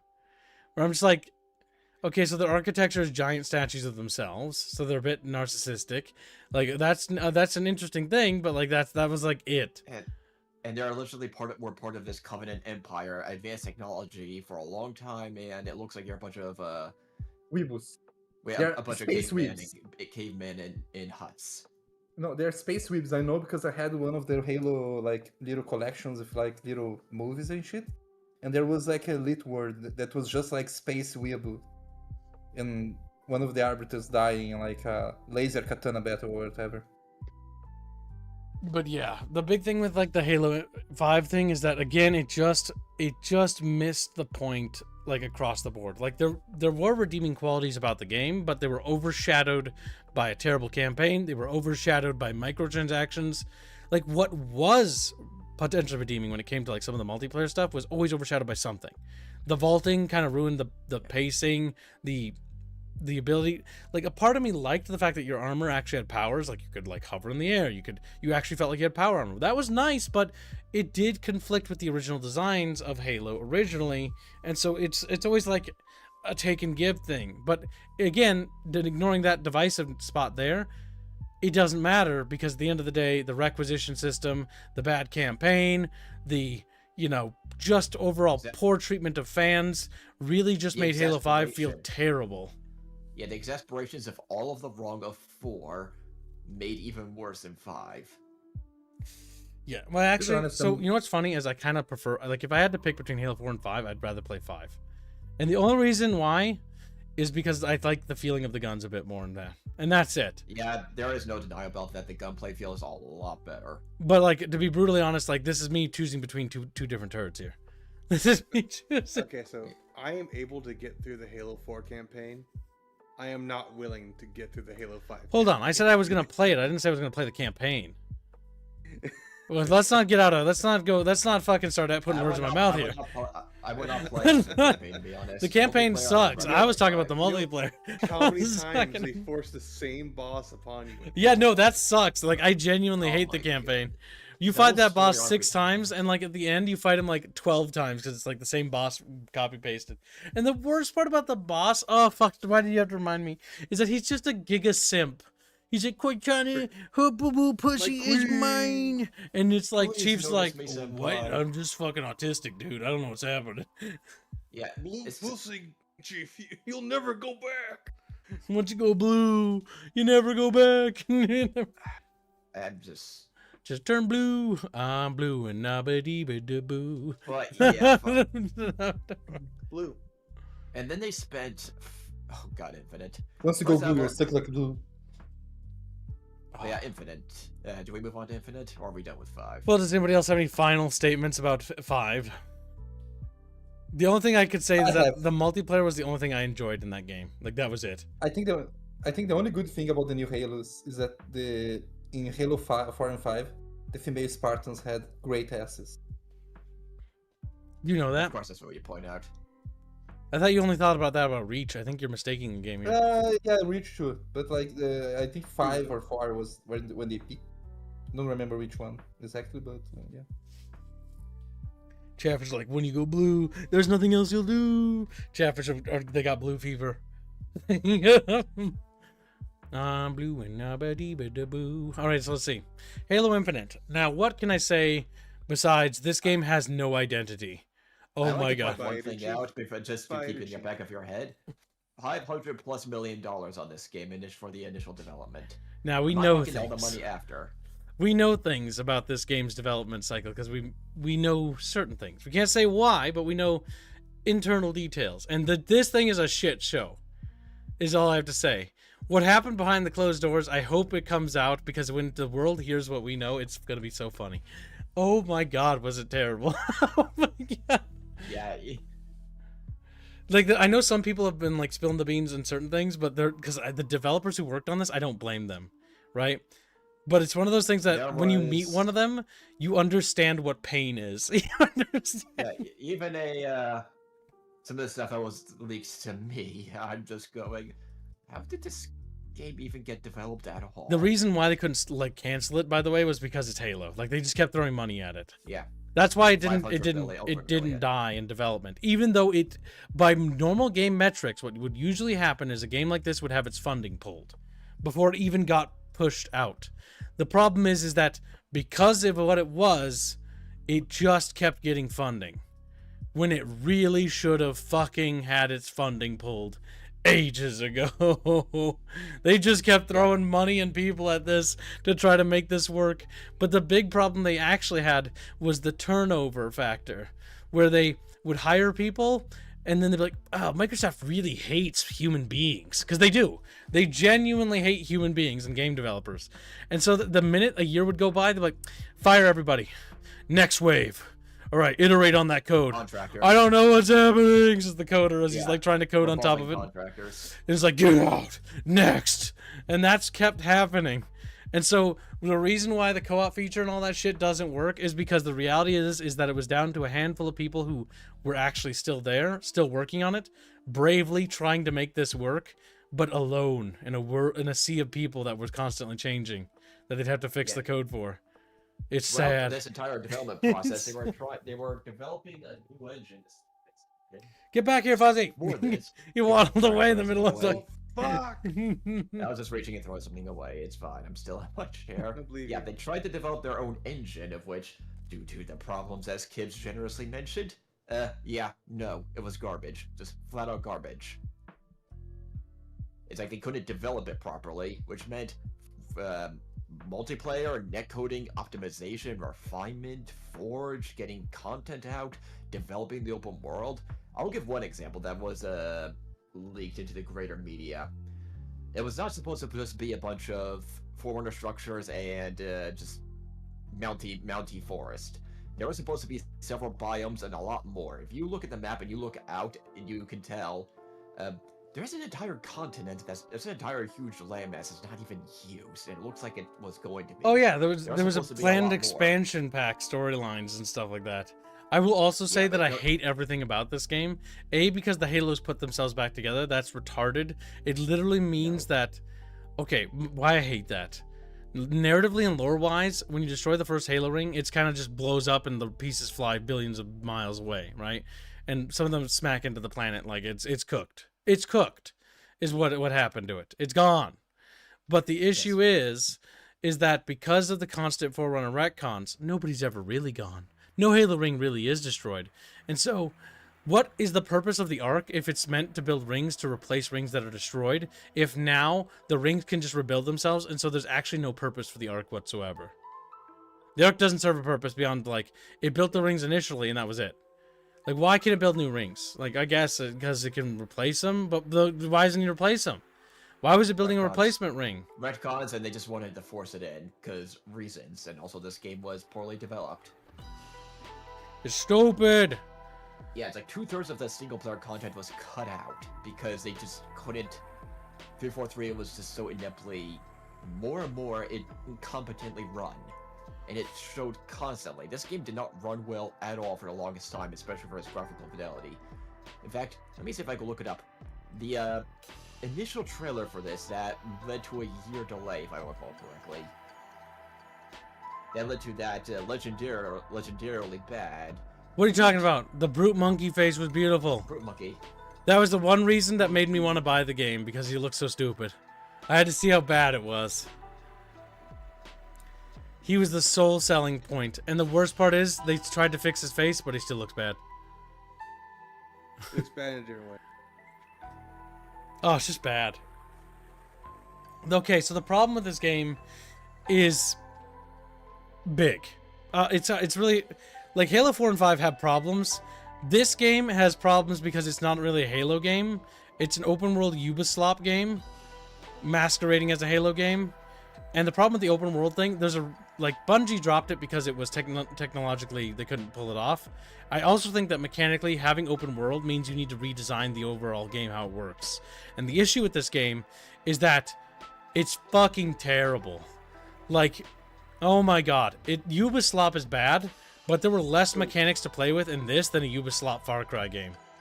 Yeah, the So, physics did not much Halo at all. Unironically, the way you got around this game was as playing as Spider Chief. You used the fucking slingshot, not slingshot, the grappling hook to slingshot yourself across the map until you found a vehicle. And then you just ignored all the content. Yeah, you just Get drove things past that everything. mission led. And all the little Yeah. bosses and stuff you had to fight were really bad. They were super spongy and terrible. The only boss that was slightly competently designed was the first boss, but then after that it turned into ass. That first boss was what And- most of the YouTubers, Halo Sebs, based their entire impressions off either you buy this game or not off of. After we got the whole thing after the embargo, because the Halo Infinite embargo was quite bad. Well, we got the truth and people went, wait, this sucks. The brute Really boss, sucks. the brute final boss where you shoot him with a sniper rifle and you have to go in that like super like oval like hallway or whatever, sucked so bad. Because like I had to shoot him in the head like a billion times with a 70 cal fucking rifle, and it's like this. I don't know what about this is good. Like nothing. If I'm using anti-tank weaponry and I'm smacking this guy in his face, he should be gone. I don't like bosses in first-person shooters. I don't think I remember a single good one that I ever fought. There really isn't. There are ones that I would call acceptable, but Mostly like in Doom. the best bosses in shooters are with the most mechanics. You know what's sad? You want to hear something real tragic? Is Metroid Prime. They have more mechanics than They're most just boss fights in anything. Because they're just puzzle puzzles. bosses. Yes, they have more mechanics. At least they have mechanics, because most bosses, like if Red Faction 1 or whatever, like it's just like, it's a vehicle, it's got a lot of health, and you gotta shoot it. It's like, oh, that's a lot of fun. I really love that. That's amazing. I hate that. Before we forget, I have to point out the between 5 and Infinite. In Infinite, Aatrox just beats us in the cutscene. Aatrox beats us stuffing out of Chief and makes it look easy. And you just think, oh, this Just is gotta sit pathetic. here and watch it. And yeah. somehow, Aatrox absolutely embarrasses Cortana and beats the stuffing out of her and somehow traps her and destroys her entire empire by snapping his fingers together. For Wait, her, oh my god. I'm so happy that I don't know a single piece of lore from the newer Halos. Because to be honest, Halo 5, the moment I saw they had like, there's this new kid in the block and he has like, he's cool and he's after Chief. It's like, okay, close. I closed the tab and I never looked at it. It's like- yeah, because remember, between 5 and Infinite, Cortana destroys Aatrox's homeworld. Aatrox makes a threat, I do know the consequences, do you? And then somehow, Cortana ends up on the new ring. Aatrox ambushes her, traps her. Cortana's entire empire falls apart, and This all happens off screen, by the way. yeah, all off screen. And then Cortana, not wanting to give the index she still has to Aatrox wanted the index to the ring. I don't know why. Cortana just blows herself up. and I have Atriox, and no somehow idea. Atriox survives. Somehow Atriox survives. I have no idea what we're talking Somehow about. I'm happy Atriox about. survived.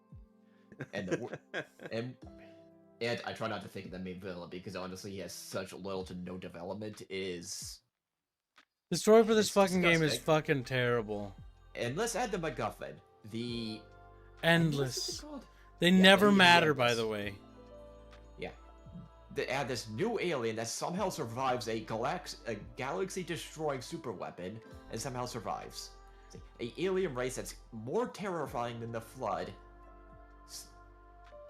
What? What's that character that can turn people to cookies in Dragon Ball Z? Really? Majin Buu. Boo. He turns into cookies in Majin Nietzsche. Buu. So the Forerunners, Majin Buu. that like when I saw the Endless, I'm like, oh my god, it's like that scene that scarred me as a child. That's the only thing I saw from Dragon Ball Z. He turned somebody into a Yes. cookie and started eating him, and I was like, oh, that's fucking terrible. And basically, that was that's not what I very thought the Forerunners did to the Endless. They turned him into It's cookies. quite, yeah, quite literally, Into yes. cookies. This new Halo ring, brand new Halo ring, because I think, isn't this a Halo ring from the Ark? I think it is. That should have been destroyed there along with the Ark, but let's try not to think about No, that the Ark's too much. fine. Nothing Yeah, happened the to Ark. it. Yeah, so the arc is fine, by the way. Which, okay, so like, so this, okay, so And the Grave Mine never got destroyed. It somehow survived. yeah, so like, okay, so everything that you did in Halo 3 didn't fucking matter. Also, when Guilty Spark spurgs out and kills Johnson because he knows that if the ring is detonated before it's ready, it will destroy the arc and it will destroy the ring. That's why he fucking reacted the way he did. No, it's the rampancy. Yep, and they just made shit up, and then it's like, actually, he just went a little bit quinky, and then he just killed Sergeant Johnson for no reason. He was hungry. They didn't feed his. They've his destroyed robot Guilty chocolate. Spark so much. Guilty Spark was once a human now, by the way, in the new lore. He was once an ancient human who got turned into a machine, who later got defeated, right? And then he basically gets a cyborg body, and then he also has a girlfriend now. Yeah, I was going to ask if he doesn't have a girlfriend. Yeah. Yeah, like what the like talk about just not letting a character fucking die or just like constantly adding shit to a character. 343 honest. Guilty Spark was cool because you didn't really know a lot about it, and it wasn't a person, it was a machine. It could have been like a Cortana AI thing, but no, it's like a digitized person. So it's like, oh, it's like you just keep adding shit, and it's just like, just because you keep adding shit doesn't make it good. Just because you keep adding shit doesn't make it good at all. It just makes it If worse. you think about it, that's the thing. If you think about it, this I don't think about Halo thing is very good for one reason. Like a purpose of a system is what it does, and like I'm pretty sure that these new Halos like were meant to like kind of destroy the game so they could like reinvent it later and try to resell it. Like that's what I think. By the way, No, Microsoft wants it to be successful, you know. They say that, and yet like look at what they do. No, so yeah, they wanted to be successful. They're just bad. they at it. want it to be successful in their way. Does that make sense? Yeah. So let's take a squeak peek Well, at something. Kinda. Now, I have to I'm point not. out, you know that whole We Majin just Buu get it. metaphor, Gibbs? Well, this brand new Halo ring somehow has a capability in the cookies for the entire endless race, which doesn't make sense. How does this new ring have the capabilities to resurrect a race like this all of a sudden? It's called bullshit. They just made it up. Yeah, Also, bullshit. the ring was destroyed. So what are the odds that that part of the ring that magically can now repair itself so happened to not be destroyed? You know what I mean? It's like, oh, the part that had the endless on it was, of course, intact as well. See what I mean? Like, Halo has become a series of contrivances to just... Like, the Forerunner Saga books are just series of contrivances and an unending series of contrivances that have to exist for something to have happened. It's like post ad hoc, like, adding bullshit. And it's like, yeah, so, like... The precursors are the Flood, and the Flood are just sick chihuahuas that are precursors. And the sick chihuahuas can turn into grave mines that can take hyperspace lanes from Star Wars, because plagiarism, and then we can use that to wrap around planets and strangle the planet. Like, what the fuck are you... And once they control the Mass Effect rings, they will go to another galaxy and rip our life. And like, it's kind of like The It's Flood just a have mix decided to match. make the Reapers because they decided to, and also They got lazy. fucking, you know, like Palpatine is friends with Guilty Spark. It's like what? And- Fortnite. And Yeah. Fortnite, yeah. But then like I don't know, like Rey Skywalker comes and like kills Master Chief, steals his helmet, like I am now the Spartans. I am the Spartan now. Yeah, this is Oh. I am talking all the about- Spartans. I am all the Sangheili. Oh. Oh my god, stupid. And I the am- multiplayer. Now, the multiplayer was, they did improve the gunplay, but the multiplayer was plagued by performance issues, because again, of the engine, a lack of good maps, a lack of modes, netcoding that was garbage, and I think there was a cheating problem even, and the utter lack of Forge. And when they did release Forge, it was when the game was already dead, and it was nowhere near the scale and scope that was, say, Reach's Forge, which was what people expected. It's for bad. Mr. Personality 5 does say, look at Kibbs constantly adding lore. Tooth Fund. Ah, ah, oh, oh, oh, oh, oh. Those rocks at him. He's like, eh. Yeah. And their entire economy system to maintain all this was the battle pass system. This is when battle passes are becoming more and more of a thing, and companies were figuring out, okay, what do people find acceptable, what do they find not acceptable, and yada yada. And of course, as with the rec system, they do a terrible implementation with horrifically overpriced battle passes that were too much grind, took too long to get anything, and a lot of cosmetics were not even that good. Yup. It's just one of those things where it's just, there's no redeeming this franchise, in my opinion. Like, we're going to make those videos, by the way, but, like, in the back of my mind, I don't think Halo Remake, a remaster, will be made good. I don't think it's possible. I'm going to try to basically point out all things that are wrong, just like other people are doing. But I think at the end of the day, I don't think they care, and I don't think they're going to listen. And they haven't been listening for years, and they haven't cared for years, so I don't think they're ever going to help. Ever. Yeah. Despite the image, say, Phil Spencer would like to portray, Phil Spencer doesn't really have many on any poll, and I'm beginning to question how much of these bad decisions is actually you, Phil Spencer, because you're the head of Xbox. And these bad decisions keep happening again, and again, and again, and again. I like how this is easily fixable. Like, you want to know how this is easily fixable? They spent $500 million on developing Halo Infinite, right? Over? On just development costs? Is that the correct Yes. estimates? Yeah. Yeah, that's the budget of up until release. How much to make the initial release was $500 million. So, why not okay, like Phil Spencer, like, here, let me help you. Okay, come on, sit down. Actually, didn't he leave? Is he gone? I don't think so. Whoever's there, sit down. Sit on my little lap. Okay, I'm gonna walk you through how to fix this. Okay, because this is actually very easily fixable. So, make a public statement. You fucked up. All the new Halos are no longer canon. Do it. Apologize, and then not only apologize, but then do the next right thing. Go, reach out to the original Bungie creators, and get This the should be the boys villain to back. talk to you. Get the band back together. Make it happen. Give them total creative control. Give them total creative control. Because if they fuck up at this point, then it's on them. But, like, the money's on the line, right? I'm sure they want assurances. Get the original developers back. Go get the Bungie boys, whatever's left of them. Get all of them back. Talk to them. Like, hey, you will have total creative control. We will have no oversight. What's the estimate on you basically remaking Halo 4? Like, remake it from the ground up. We're going to go back to Halo 3. We're going to continue from where Halo 3 was and where we left off on a good note. And you're going to remake Halo 4. Or, worst case scenario, all right. Now, here's the option number 2. All right, sit the Bungie boys down, talk to them, be like, hey, what would it take to reboot Halo as a franchise? What do you need? What do you need? How much money do you need? What resources do you need? What do you need other studios do? Do you need a dedicated engine? What would it take to remake Halo 1 from the ground up, complete, the way it was originally meant to be, and then make Halo 2 the same way without cutting anything? Because Halo 1 and 2 had lots of cuts. So did 3. Let's do the Halo 3 trilogy. Supposed to be two, You get but yeah. a blank check to do everything, because I guarantee you, give them that blank check and you're going to get that money back in spades. With a little bit of oversight. No, hold on. Because the big thing is when it comes to this, the Bungie guys, the OG Bungie devs, knew what they were doing. They have an incredibly amazing track record. Marathon, fucking Myth, fucking Halo. Like, that's just like to name a couple. They did other stuff besides that, but like Marathon and Myth alone makes them legends in my eyes. Go get Martin O'Donnell back. But he does pot. I don't care. Make it happen. Make a deal. Do something. Get the composer back.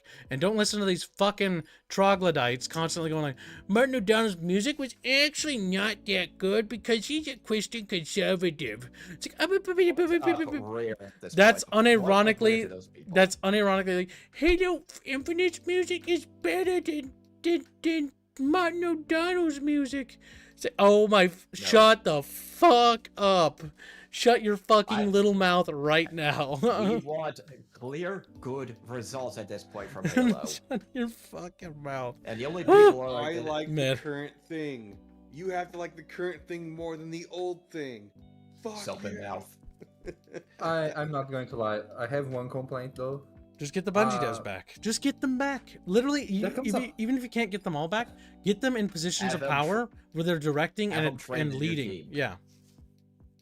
There comes a point where we are just a bunch of kids with an Necronomicon that got to the library trying to resurrect a dead pet that was once beloved and now is rid with maggots. You know? Yes, Like, maybe we that's should the let it stream. die. This stream, we're all wearing little hooded robes and we're around a dead body that is Master Chief.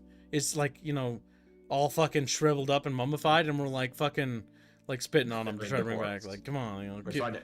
wake up, please. We're either gonna try to revive him, or we're just tossing a torch and burning the corpse and saying our prayers. We're making Frankenstein over here. Sit down. Sit down. I don't know. I would rather a new franchise. You know, a franchise that died that like it could have been. Okay, awesome so if they Pino, just had a- That's not the topic of the stream now, is it? Let's Yeah, talk sure, about it Halo. is, yeah. Yeah, we could get a new franchise, but guess what? It's not Halo, so no one cares. People want Halo.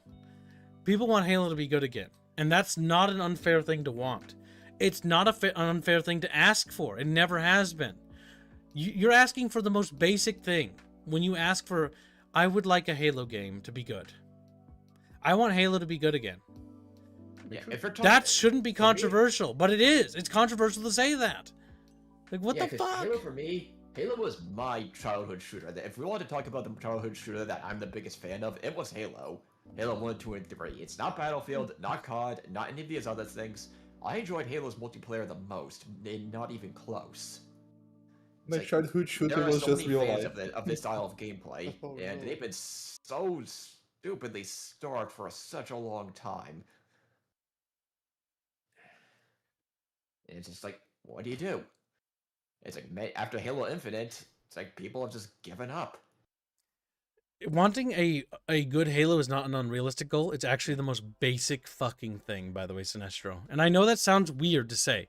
Wanting Warhammer 40k to be good is not unrealistic. There's no reason for it to be bad. No good reason. Now, there is a very bad reason, and the bad reason is unfortunate to talk about. It's that the people in charge don't like you, or the people in charge are grossly incompetent, which again, you can ascribe that to malice at that point, you know. But you can At this point, now, if you want to say 343 is incompetent, you could still make that argument. For Microsoft, I'm accusing malice. Oh my At this god. point, I can't help but accuse malice because of all the stuff they've pulled even during the Bungie days. If you talk to the old Bungie people who've always liked working with Microsoft and the constant butting heads, there is no way Microsoft doesn't know what the problem is, and yet they keep making the wrong decisions. Polymathy donates a generous $5 and says, Takashi says Bino looks like a T13 grenade. Sandwich, Dustin Elysian Tail, Cook Kibbs. He is, kind of. We brought him Thank you along for so the that we donation. can parade him around a little bit before we execute him. Now it's in the Damn. future. Halo can't be Wanna talk good about anymore NTC a until the little industry fails and gets rebuilt in a neutral employment way. They still hire DEI. Yes, you're right. They do still hire DEI. The issue, Different name. the issue is that the industry. What's the word? How did he put it? Industry fails and gets rebuilt. Okay, no, that's actually, no, that's the correct way of thinking about it. Never mind. I was wondering if you were saying like the total destruction of the industry. I'm like that would be bad, no matter how you slice it. because we still do good games and great games actually. So the total destruction of the industry wouldn't fix that problem. Also, the industry it's not the industry that's, well, the industry is part of the problem, like the grand concept of the industry, right? There are a lot of bad trends, yes. There are bad trends and there are bad things inside the industry that need to be gutted. DEI hires is one of those things. I still can't get over the point when I got laughed at and mocked at for fucking saying, what was it? I'm like, why aren't you hiring based on skill? Because I talked to Harebrained Schemes devs once, and I basically was asking, like, you should be hiring people based on merit and, like, actual skill rather than hiring for diversity. Because at the end of the day, shouldn't you want to make the best game? And they fucking, like, lashed out at me over that. And I'm just like, what the fuck? Like, it's like, you racist. It's like, yeah, this is all most of these big West Coast. like, hire companies. competent Microsoft- devs. Don't fucking hire based on diversity. Are you fucking retarded? Are you fucking, you think and what I the hire finding by is- diversity? Fuck no. You know, it's ironic. Like the guy that doesn't hire by diversity has a more diverse team than like Yeah, the my people that my hires, team's you know? my team only became multinationally ethnically diverse as a consequence of me hiring based on skill and merit. Because guess what? Naturally good people will rise to the cream of the top, like, all the time, everywhere. You just pluck the ones you want. The ones that aren't ready, you don't pluck. You just leave them be. Somebody else can have them. I picked the best boys I could grab, and gals, because they were good at what they did. Not because of what they were, not because of what they looked like, but because of the quality and the merit of their work. We even have a token white guy. Me. No, Bino, you're definitely not white. You're like the blackest person I know. Yeah, Jesus Christ, Bino. He's just Right, silent. yeah, right. He's just like, 70% of the industry can disappear tomorrow and people won't notice. Yes, the big thing about the games industry, though, by the way, is that when it comes to the industry's too big to fail because the games industry is one of the biggest things ever. But the much big money. thing when it comes to the industry, right, and how it works, is that it's okay for Ubisoft to tank and crash because that's not actually going to do anything. Just like if EA tanks and crashes, it doesn't matter. Because there's competition, the competition will just lap up the, you know, the fucking whatever they get. Now the hope, why I would not want EA and Ubisoft to collapse. Why don't I actually want them to collapse, personally? What I would ideally like is I would like them to reform internally. That's never going to happen. I know, it's a fantasy. But my purpose and my desire for reform, positive reform in the games industry, is so that these things don't collapse and create power vacuums, which will just cause it's not going to solve the problem. The disease, It's a wild card. the disease that is these people that are in these studios are just going to move to the next studio. That doesn't fix the problem. Like Ubisoft collapses. Okay, now the fucking rod is going to move somewhere else. And Yeah, what you need is competition from other spheres of the gaming sphere, which is happening more and more. That's not competition part to of this push DEI out the that's- rot. Yes. That's not part of this DEI woke crowd that utilizes new tech that responds to the paying customers' desires, ranking in cash, puts pressure, and they're even starting to see this more and more. A lot of these big companies where they're realizing, hey, people are spending money on things. Look at that Dispatch game, by the way. That Dispatch game is like a Telltale game, Fuzzy. You saw that, right? And it's Yeah. got waifus in it. It's a dating sim game. That's all it is. It's a dating sim game for the West. And they're making it because that's where the money is. The director even came out and said that they regret removing the sex scenes. Because again, the hentai stuff is going to eventually be embraced by the West. Because Dispatch is just going to become a hentai, you know, dating novel thing. And that's fine. There's nothing wrong with that. That just means that there's more market and there's a demand for it and they can sell it. That's fine. And I like that. That means that the West is accepting that we can make whatever kind of game we want. We can make lewd games. We can make serious games. We can make comedy games. We can make, you know, sad games. We can make anything. It doesn't matter. It's a game. It's a fictitious piece of media. If there's a demand out there for it, it should have games made for it. That's all I want. I'm glad that they're getting it, but the question is, will the rest of the industry get it? The question is, Or will it be is the hypocrisy? ladder Because, is the ladder going to be pulled? well, think from, about it. like, because That's true. But think about Dispatch, right? The next thing I'm curious to see with it, because I've never played this game. I don't know anything about it besides like Cliff Notes. But what I know of it is that it's a dating sim, basically. And what I also know is that there were supposed to be sex scenes in it. And so that basically puts online of a dating sim game and a hentai game. That's all it is. It's just a hentai game. That's what that game is. There's no shame in being that thing. I'm not personally super interested in those games, but there's no shame in making games for that market. It doesn't matter. That's okay. There's nothing wrong with that. And that needs to be said. That's okay. But the big thing is, will those devs look at hentai games and dating sim games and treat them fairly and be open-minded to them? Or will they be hypocritical and pull up the ladder? I hope they don't. I hope that they embrace what they are and accept that they're a dating sim and an H game and just become what they were always meant to be. Become what you were meant to be. And be it. That's what you allow are. other people to be. Don't try to get on your It's high a good horse. direction. Don't fucking pretend you're not what you are. Don't, because that's the problem that I expect to see Squealy. I expect them to be like, well, we're not a H game. We're better than that. It's like, no, you're not. Like- No, you're not. Like all the That's what you forward are. marketing for the fucking game is just like the dating sim, the dating routes. That's it. Which character you're gonna get with. And that's fine. There's nothing wrong with that. Just embrace what you are. Be that And the game. Shimmer VA, that's well. That's all I have to say. Just be what you are. Be the game you were always born to be. Don't remove things you don't want. If you don't want to have sex scenes in your game, don't put sex scenes in your game. Cool. Awesome. If you want to have sex scenes in your game, put them in your game. You know what I mean? Didn't the dev of Dispatch say he didn't make a dating sim or add romance or anything, something like that?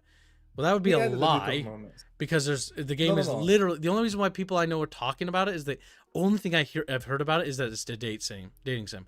We might try it at some point when it goes on sale. Maybe. What the devs actually said, it's not that. What he said is that like he regretted not only removing the sex scene but not adding more romance, because like the romance was not the focus of the game, so he didn't think that people would be Yep. so interested in. But it's the only thing people care about the game. Yes. Like some people care about the YouTuber personalities. I don't give two shits about e-celebs or real celebs. We're all cringe, honestly. Like fuck them. But the big thing is that's actually more interesting is that the game has discovered what it was. It discovered that no, it's not a point and click adventure style game, that's focused on, story stuff. Nobody cares about the world of Dispatch. And that's fine. People consume things at different layers. It's like a cake. Some people like the world, some people don't. But the majority of people prefer the specific thing. Just like that'll happen with our game too. It happens with everybody's, It's nothing wrong with it. It just means that people are more interested in the dating aspect because that was the strongest part of the game. And so hopefully Dispatch Season 2, or whatever they're going to call it, and their future games will focus more on the dating sim stuff. And they will embrace what they're good at and become good at it. Not doing what Telltale did and trying to be like, people like characters like Kenny? How can we destroy Kenny's character later? Or how can we... No, just kill him. Just kill him. No matter what we do to them, people just like him. And so what did they do after like Walking Dead in future games? Then they started making games like the other developers where they would take those characters like Lenny, or was it Lenny or whatever from that one game, Strange Things or whatever it's called. I don't know. Don't Nod's game, whatever it's called. Which don't know the game are you talking about? It's the one where they have that guy, right, who's the stepfather for that girl who's just David. a bitch. That's David. David. Yeah, David. Where they destroy his character later because they didn't like the fact that he was popular, rather than embracing the fact that David was actually a fun character. What made Life is Strange, that's the name of the game. What made Life is Strange 1 redeemable in aspects was that, it was kind of cringe, but there were characters like David that made the story worth experiencing because, there were characters I could root for. David was a hero. David was a good man. At the end of the day, people were just being a dick to David, and David didn't do anything wrong. And I actually liked that. Then later, they're like, well, actually, David became like a fucking, bleeding heart, fucking goddamn filthy damn liberal later. Became a super hippie after And it's like- A clearly died or B the town died. Yeah, it doesn't matter. He just became like a bleeding heart liberal. What the fucking farmers call it, yeah. So like, and it's just like, okay, well at that point now you've kind of taken the story, now you've kind of changed the character, and now he isn't anything of what he was. You've ruined his character. You made him go on an arc that felt like it breaks everything in his like frame of reference, and instead of like doing anything interesting. He just became a worse character. Yeah, because like 2 of the characters that I like were like Kenny in Walking Dead. I love that character, and David from Life is Strange. David made Life is Strange 1 tolerable in my eyes, but like beyond, yeah, because David was actually a good character. David was actually well written. David slaps Chloe most. It's funny. He's so goddamn based. I love David. He's based. And if he doesn't slap her, it looks really weird whenever they make the situation that he's abusive because he just doesn't slap her. Yeah, he's just he's kind of just like super like rational, and wants her to be a better person, and like God forbid he wants her to have the best in life. Based stepdad story arc. I'm just saying. But she's tan, so that's the meme my friend group has going with. God damn it, burn him alive. He's like, well, like you get it. Jeff's a bit chubby. Can we touch upon MCC real quick? Since that's, I think... MCC? Yeah, the Master Master Chef collection. Yeah, because we talked about the main trilogy, but I think it's worth touching upon MCC real quick. It's like the only redeeming thing they have, honestly, that has not been a total shit show, but there's actually shit to talk about that is actually woke in it. Because at release, for example, co-op was barely functional. The lag the lag for co-op was... The net coding is what you refer to. Yeah, shit. The netcoding was utter garbage, even though in the regular multiplayer was mostly fine. I think there are still some hit rage and netcoding problems, but not to the scale where you press a keyboard or a button, and then half a second later it then responds. It's like, oh, WTF? How do you mess this up? I was not prepared for that. WTF? A little self-censorship. Good job. Good job. You're better than me at that, actually. But yeah, you're doing a good job, Buzzy. But yeah, so the big thing is that when it comes to the MCC, the big thing is that we actually forgot to mention was Halo 2 anniversary or whatever it's called. Yeah, it's Halo 2 anniversary. Yes. And the big problem with Halo 2 anniversary is that it isn't actually like it changes things. Like it goes out of its way to make like Miranda Keyes look kind of like an old whore. A little bit. They don't look like she just 40s. Looks really old. Yes. She looks like withered compared to her original version. Granny. Which again is like this whole like hate on women thing that has been going on in the industry. There's been a huge there's been a huge anti-women movement in the games industry for a while, and it's about making women ugly and unattractive, and it's been one of the biggest disappointing things to see of the industry, where they just go out and attack women by making them as ugly as they possibly can. Yeah, all the time. Men must have the Henry Cavill chiseled features and everything. You must be buff like Superman. You must be bare chested, with nothing but undergarments on. Meanwhile, the women, no, you must look like beta males. Beta male. I am not joking about that comparison. Also, what do you mean? What do you mean, women? There are no women in video games anymore. There are only body types too. Body type A, body type B. Exactly. Yeah. I try not to think about that. That is so cringe. That is cringe. You aren't wrong. You are right. But yeah, MCC is the only redeeming quality, and even then, 343 has a lot of blemishes. There are bugs. There are problems. It took them years to fix it. They did fix it, but it took them years. Yeah. The console release, from what other people have told me, I guess that Chad or Kibbs or any of you that played it can fill me in on that. It was not good. And the PC release, it was still riddled with problems. I played a lot of multiplayer in this, and I experienced hit reg and desync issues that I never had in the original. And even then in the original games, the netcoding was still not that good, and they made it even worse. And I don't think it was fully fixed. Mm-hmm. And even then, it's still a lot more fun because it's the classic gameplay. You have access to all your 3 and Regis Forge. Go check Infinite's multiplayer community hub wise. What's Infinite's community hub numbers? This is 6,596 with 250,000 reviews and relatively positive, all things considered. Halo Infinite's mixed 2,361. Yeah, so Halo, the Halo MCC, Infinite. which is a bunch of Halos rolled in together, by the way, but the MCC, the older Halos, still outperform the new Halo, which is free, by the way. By a magnitude of what? 2.5 to 3? No. 2.5 to 3 Yeah, times? 6.6K at the moment, and this isn't peak hours, by the way. So, just under 3 times, just under. Which, it was like that ever since, what? I double-checked the numbers, but it was kind of like that, to varying degrees, ever since MCC got released, where people went, Infinite sucks. Multiplayer sucks. I have a lot more content that I enjoy in MCC despite its problems. It's like, why bother with Infinite? There's nothing it adds. All right, now to read Polly's next donation real quick. Correction, apparently there is a grenade model called the Beano T13. Damn. Grenade, same tags. Beano, you're a grenade.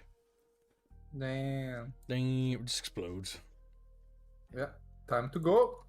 Time to go Yeah. boom. Time to go. Time to go.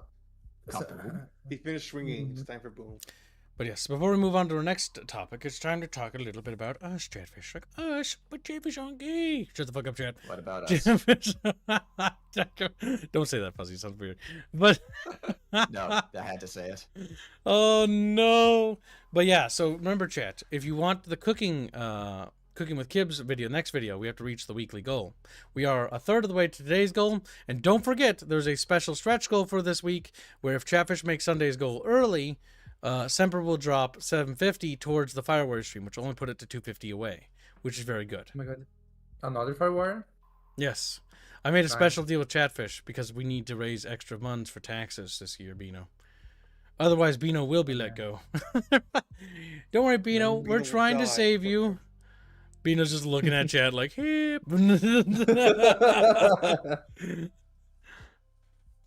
We're doing our best, but there's only so much we can do. And that's it for the self-promotion stuff. Now back to the Halo stuff.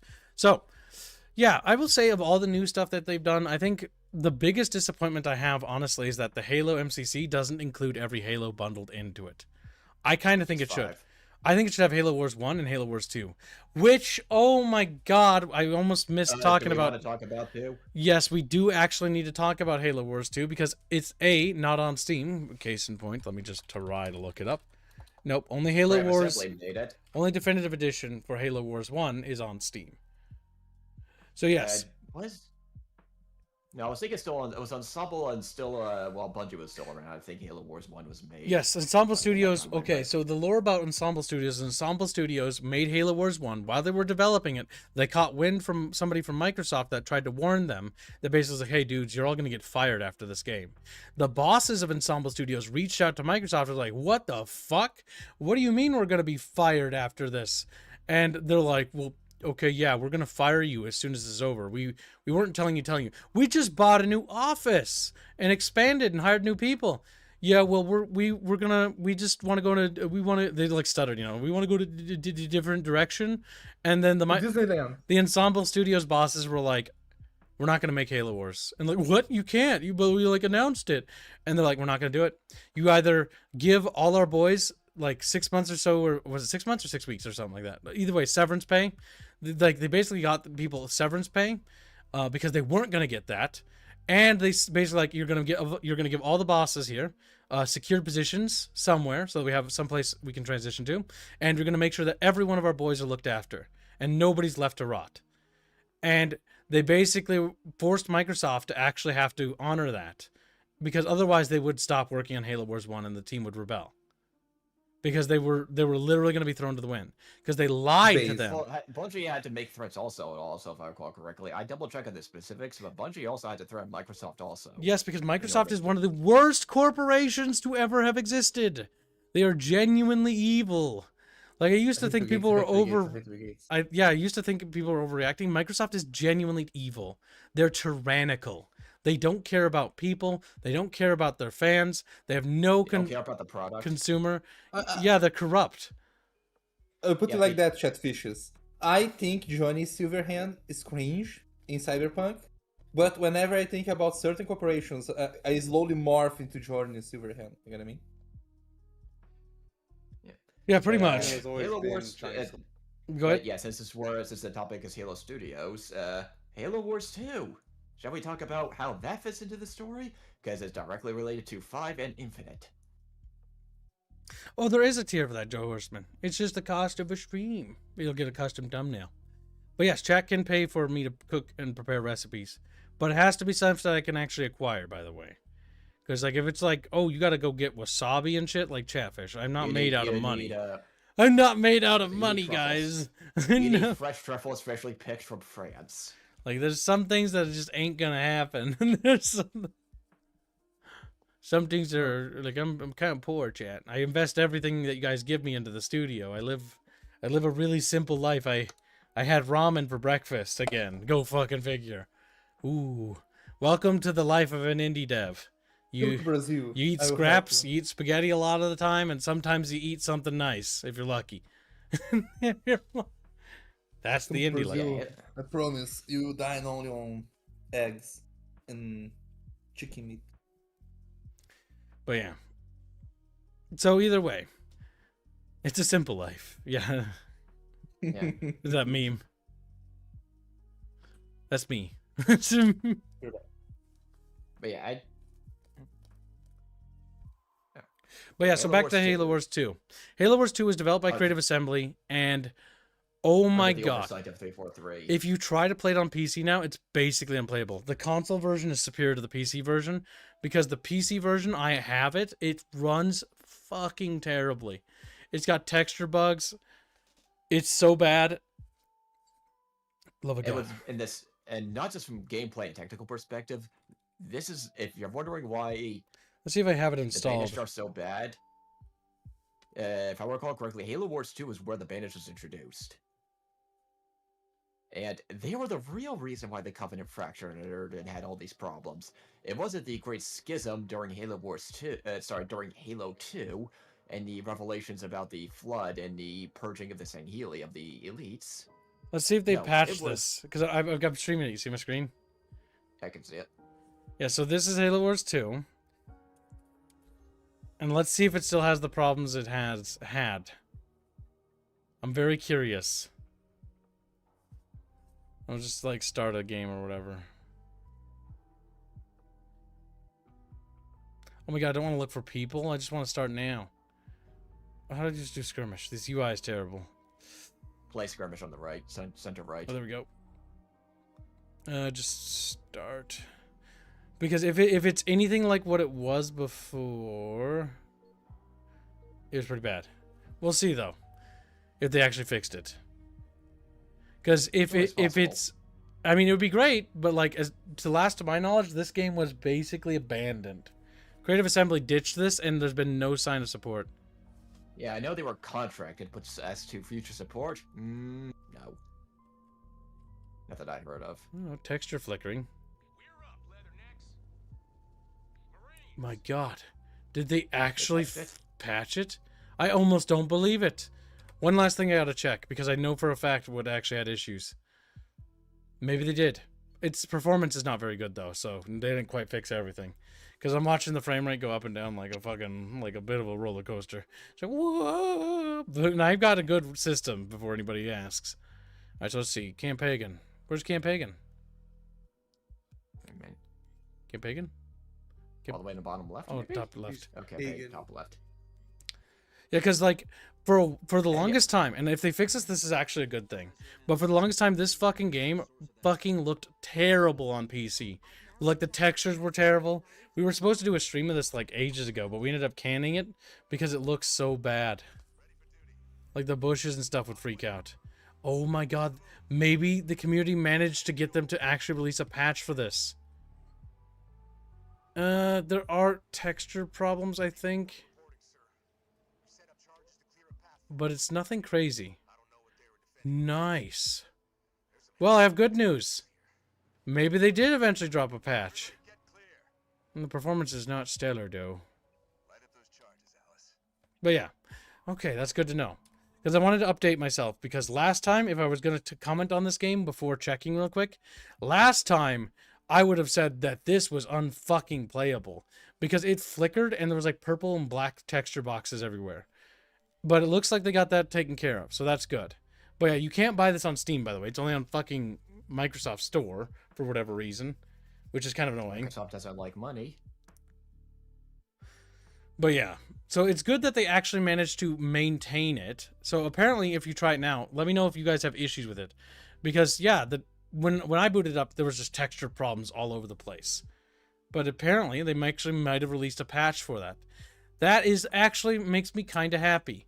I mean, Halo Wars 2, its biggest problem is that it's a retcon. It takes place on the Ark. That doesn't make any sense. The Ark is gone.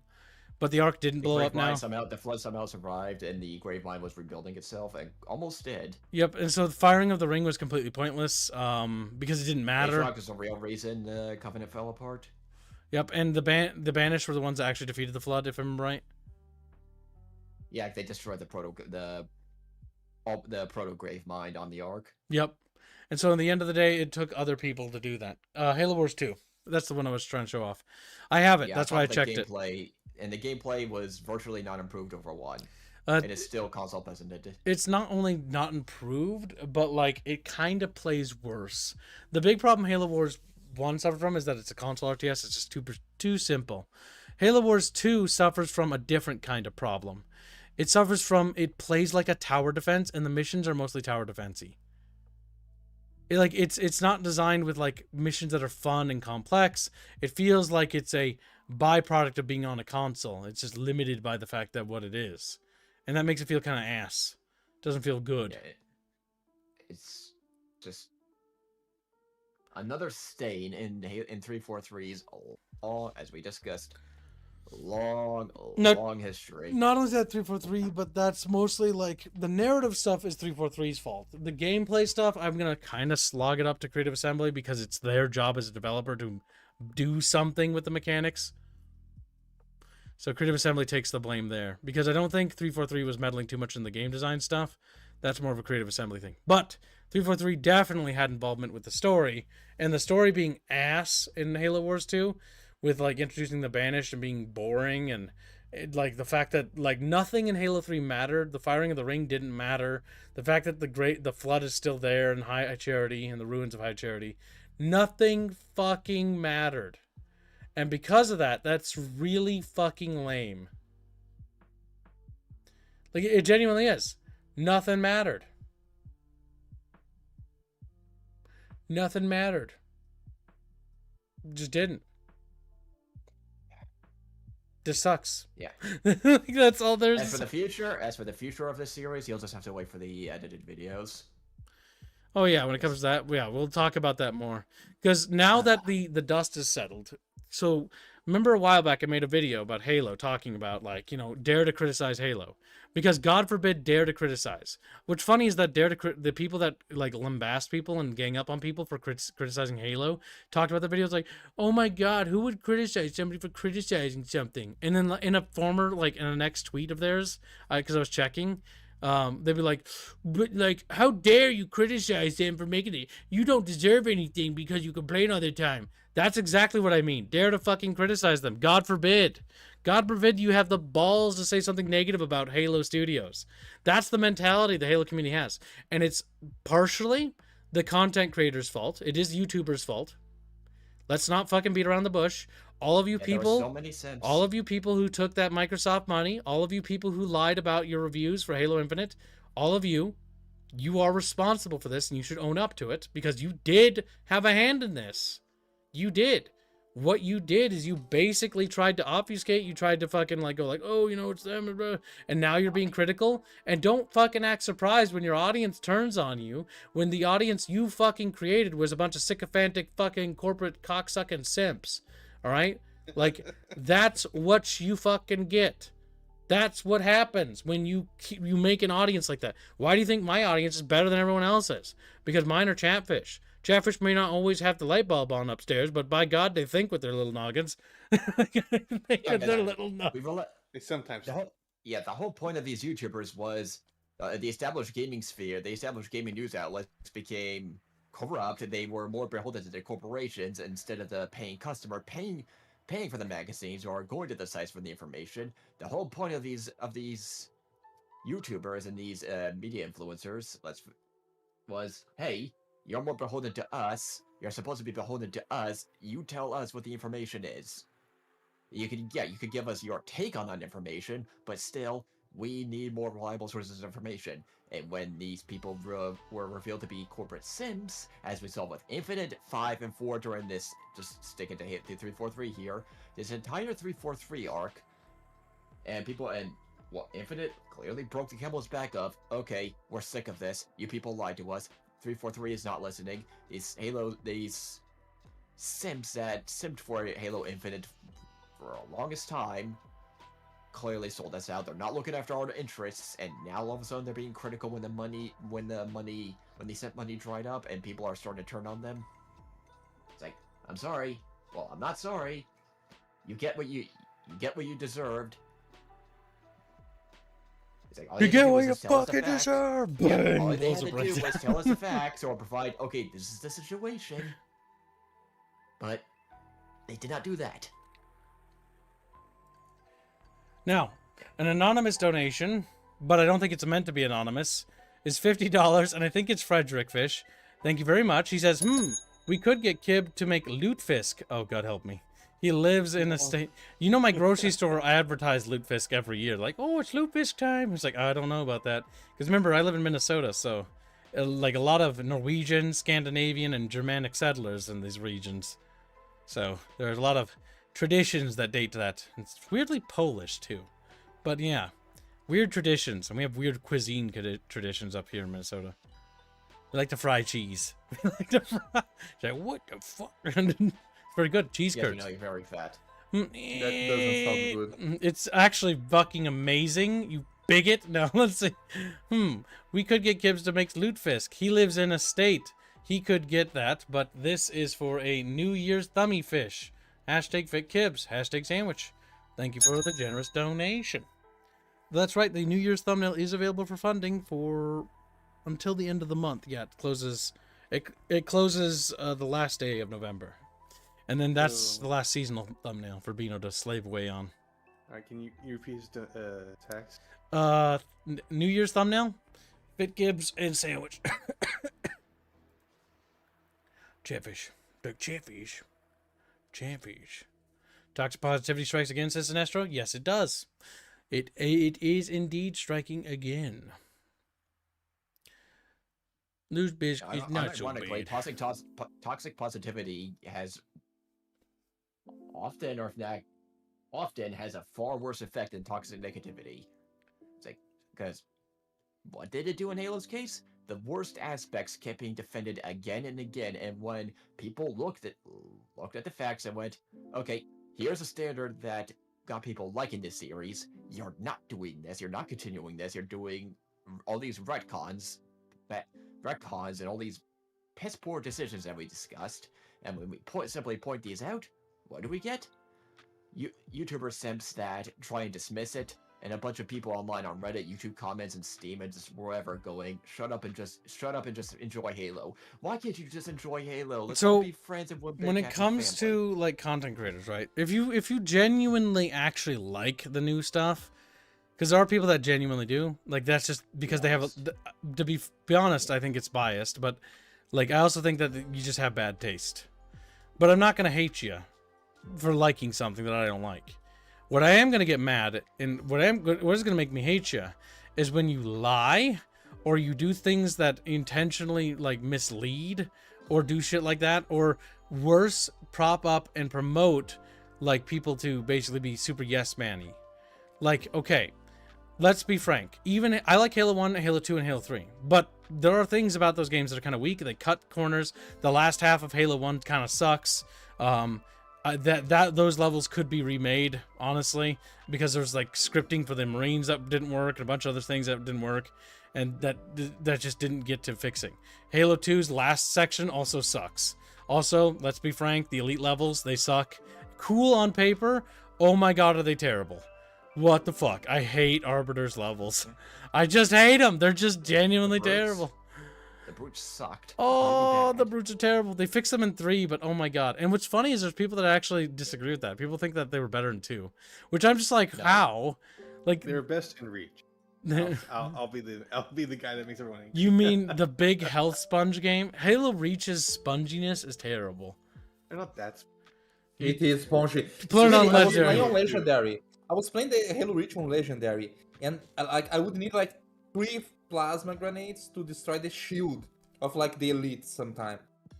And like, holy shit, it was so spongy. It was horrible in Legendary. Why are you playing Legendary? Because I wanted to. I didn't have online back then, so like I had to play like on the game like. Yeah, to a point before I forget about the influencers. What also pisses me off is when they do a 180 and jump on the bandwagon when it's popular to slam 343, when it's not based on, hey, I took on new information and adjusted. No, the money dried up. No, the money dried up and it's not popular to just simp anymore. But And people are sick that's of it. grift. Those are just grifters. Like, Yep. they're, It's like, still a problem that needs Well, to hold be up, pointed out. Bino. So it has to be talked about because yeah. because one of the issues, and I've noticed this, because when I was originally going to make the original video for the Halo coverage, it was going to be one video. Then that one video bloated into about an hour and a half long in terms of how long I was thinking it was going to be. So I've now broken it up into 8 pieces, right? And I basically just said, fuck it, I'm going to make like different subjects, and I'm going to just make separate videos for each subject. Because there's so much shit to talk about.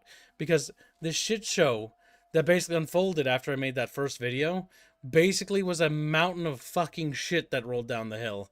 And so now it's like, okay, well, if I make a video now, there'll be nothing to talk about. And when it came down and all this stuff started happening, the reason why it was worth mentioning the YouTuber stuff, and I didn't really want to talk about them because I really don't like drama stuff, but you can't not, because the issue is, and I'm not going to really focus on names of people is one thing I'm still going to do, but you can't not talk about it because the one problem is that the discourse, the public discourse, has gotten so rampantly toxic, it's genuinely unbearably disgusting.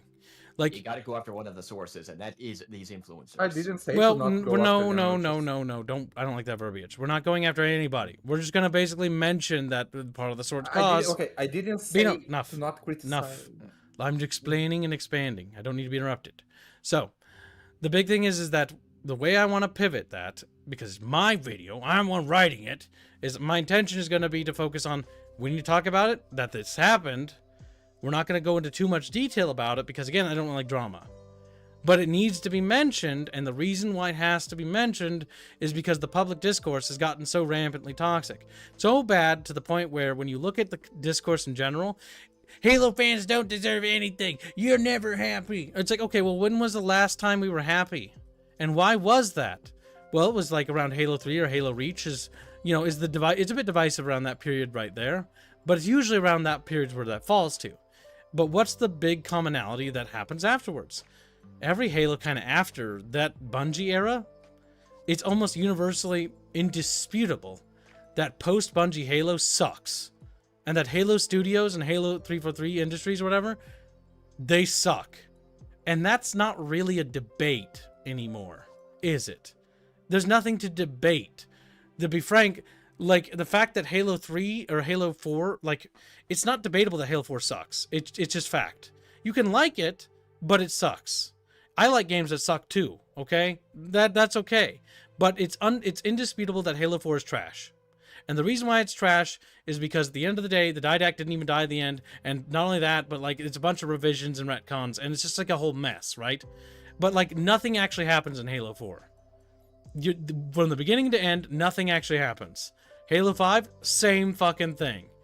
Did anything get resolved in the end of Halo 4? No. It got resolved in an external piece of media in a comic somewhere. Did anything get resolved in Halo 5? No. It got resolved in an external piece of media. Did anything get resolved in Halo Infinite? No. It got resolved in... Actually, I don't even know if they've even resolved it yet. I don't even know because I haven't even kept up. Like, I stopped reading the books at this point. But I know it doesn't get resolved in the game. It's left hanging, and we know that because we have insider sources that literally explain to us that it's literally a disaster. They know on the inside it's a disaster. We know that. There's nothing to debate here about that. And so the only thing that needs to be talked about is what is wrong with Halo, Why is there stuff wrong with it? And what will it take to fix it? To be frank, I think my end summary, and we'll see if it actually ends up being this way.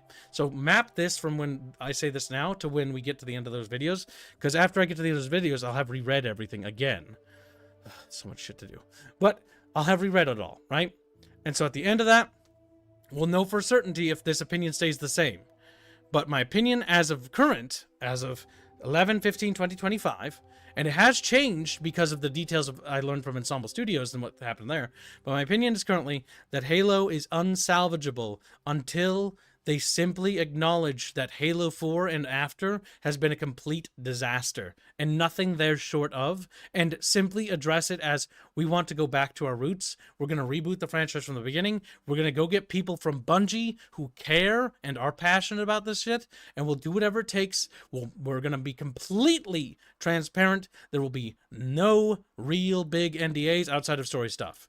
The only stuff that should have NDAs will be story. The entire development will have a looking glass style of like people can peer into it. Because we fucked up that badly. We now need to be transparent because we're corporate, greedy fucks who can't be trusted. Quite simple. That is the one way you can fix it. You can fix this. They won't do that, but you can fix this. And that is the way I think that could be done. A transparent, open public discourse with public betas. No, like, yes, they're going to need to do closed testing for the initial stages of testing because it always has to be done. Closed testing exists so that you don't get too much feedback, because that can be bad, because that's what happened to Cyberpunk 2077. But they need to open up more, and they need to give it proper resources. Let it breathe. You can have a great Halo again. We deserve a great Halo again. They won't give it to us, but we are going to say what needs to be said, what nobody else is willing to say. Because when I looked at the discourse, and amongst other content creators, nobody is willing to usually say what needs to be said. Halo Studios sucks. 343 Studios sucks. Halo 4 sucked. Halo 5 sucked. Fucking Halo Infinite sucked. Like, Halo hasn't been good since Halo 3. Like, in my opinion. And Halo Reach, you know, it's divisive, but it's a better Halo game than anything that came after. I think we can all agree on that. I think we can all agree fucking Reach is better than 4. I don't think that's even debatable. I don't even think... Reach, like, may not be the best, but by God, I would rather play Reach than any of the new shit. Because you know what? At least with Reach, it still felt kind of like a Halo game. Even if it drifted towards a bit in the Call of Duty direction, which did piss me off. But I still enjoy that a lot more. Mr. Kibbs, your thoughts on Halo Wars spin-off? I think the first one was great. The second one felt good in some areas, but bad in others. I think Halo Wars 1 was actually really good, but I think it should have not been made for consoles. I think what held it back from being a truly great game was that it was made for consoles, and it should have been made for PC first and consoles second. And if it so happened it worked on consoles, then they could port it over. Because if you look at the history of RTSs to consoles, historically speaking, the first RTSs ported to console, Command & Conquer, Red Alert 1, Warcraft 2... No, that's way later. I'm talking about the early days. Command & Conquer, Red Alert 1, Dune 2000, fucking goddamn StarCraft, fucking Warcraft 2, all of these were on console, alright?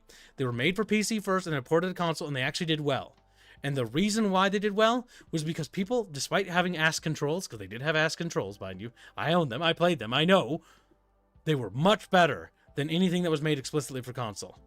Those games are better than Halo Wars, gameplay-wise, because they're mechanically more sophisticated. They're actually RTSs. They may have the controls that suck, but they at least have mechanics and the depth of a proper RTS of that era. The reason why RTSs began to wane, things like Supreme Commander 2 or Halo Wars, the reason why it didn't do so well was because, again, it was made for fucking console first and PC second. And the issue is RTS as a genre has always been a PC primary genre. And you have to make it that way. You have to make it that way. It will be an inferior experience to play it on console. It always will be. And that's okay. Accept that. Because you'll get sales that way. Those games still sold well on console. Because they accepted that fact. It's okay that you're not going to be the most premium goddamn experience. Because guess what? RTS is a niche. It's better to nail the RTS genre right than to miss the mark and have made a mediocre RTS. Because God forbid, there's way too many of those. There's way too many of those on the market. We don't need more. And it's oversaturation of mid RTSs. and they still come out, and that's the only RTSs that usually come out. And there's no A-class RTSs anymore. There hasn't been in a long time that have really shaken and like blown me out of my chair. I'm like, holy shit, this is amazing. That's just the sad reality. And so my opinion on Halo Wars, that's my opinion on Halo Wars. I like it. I think that they did their best. I think that they should have been allowed to make it to PC. And I think what Microsoft did with their DMCAs towards Halo Gen, which is a mod project that looked substantially better than them, I think that was disgusting. And yes, I didn't forget that.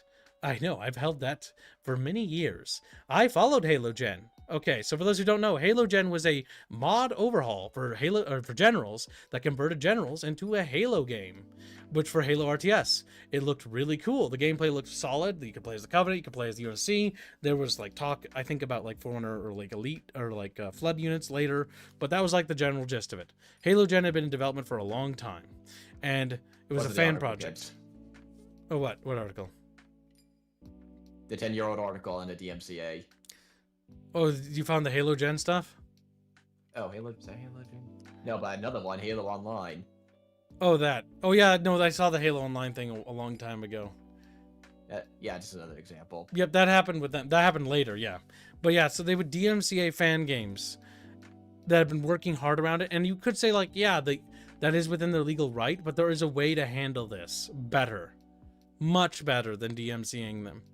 By incorporating aspects of them into the team, by literally, like, giving them acknowledgements, because you can do stuff like that. I looked this up.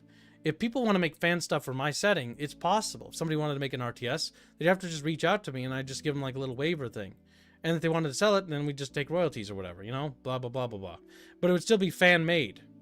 But there are ways you can do this in a way that works and is ethical. The issue is that they took down Halo Gen. I remember seeing this too, but I was really interested in Halo Gen at the time, because that was because of Halo Wars. And Halo Gen looked so cool and got taken down, and I remember being so bummed out, because when I played Halo Wars 1, it was like a worse version of Generals in my eyes. Because like it's not like Generals is a better RTS than Halo Wars. Just it is. And it would have been such a treat had Halo just like reached out About Halo Gen? Yeah, I think it was called Halo Gen. I'm pretty sure. I think I posted it, the wiki article on it. Of the Command and Conquer wiki. Yep, it was a fan mod for Halo. Oh, there's the trailer. Oh my god, it plays fucking Matrix music. It was that era. I'm gonna mute that because, you know, they should have used Halo music. I don't know why they did fucking Matrix. The Messiah song, but whatever.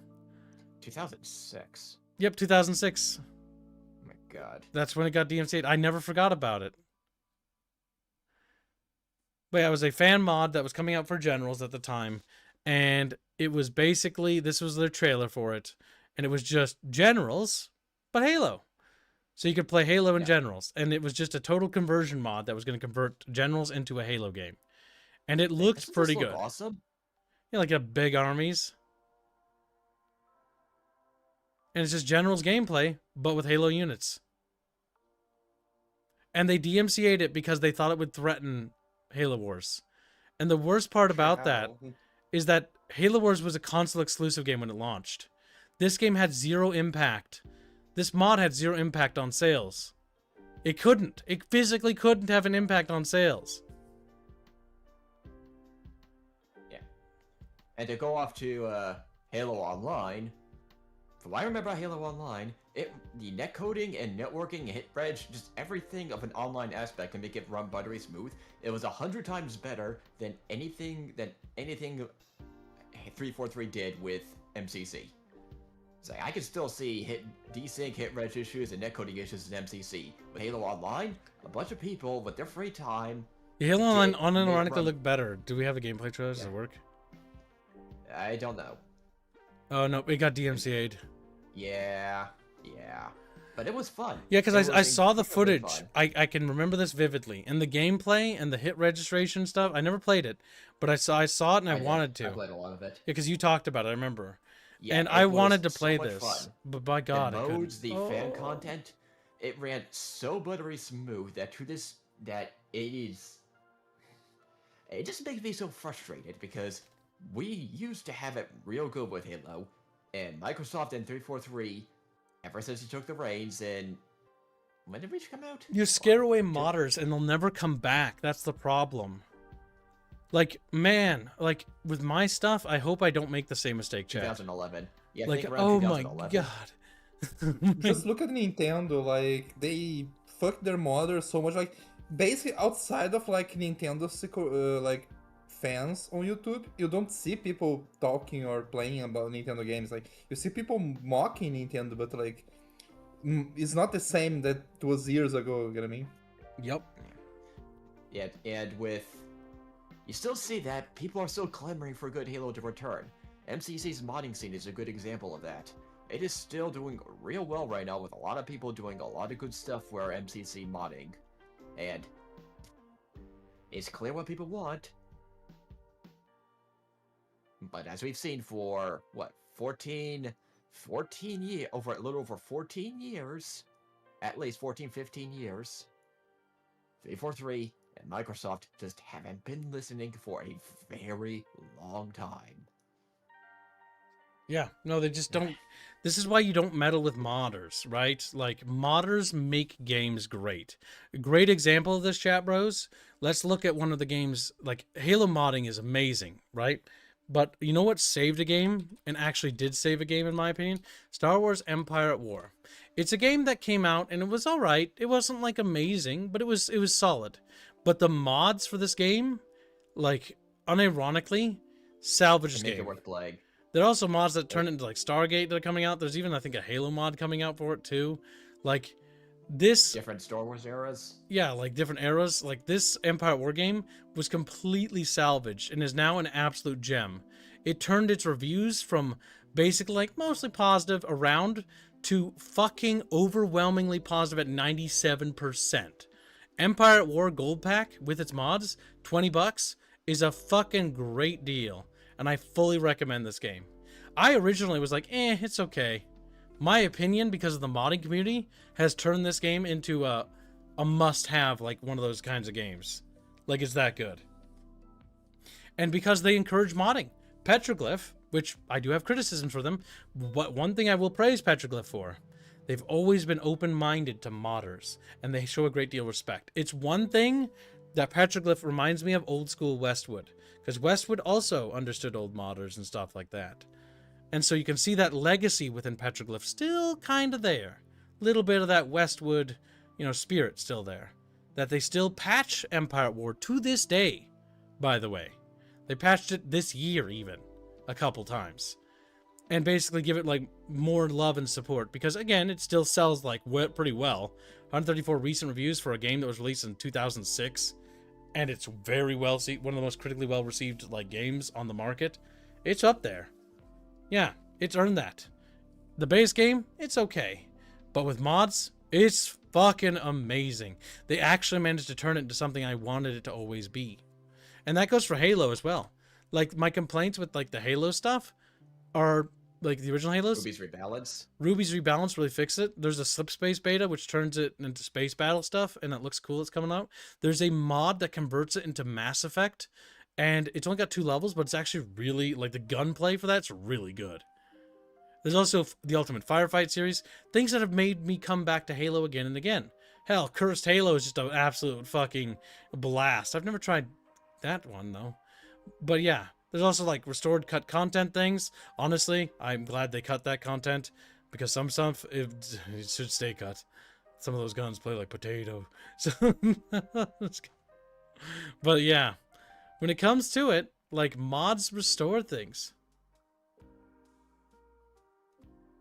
And so that's one thing that's amazing.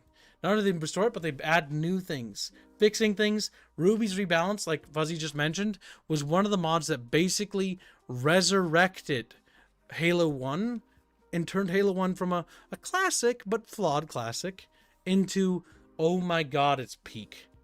It's a peak classic. Because it basically fixes all the problems that the developers never could do.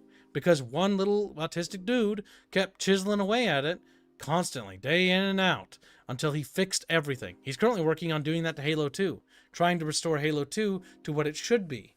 I am rooting for him. I really hope he does, because if Ruby's rebalance is anything like what it was for Halo 3 and Halo 1, because I've tried those versions, they're great. Man, the Halo 2 one's gonna be epic. What was that? Oh, there's Albine. Where's my Beano? There he is. My internet. Oof.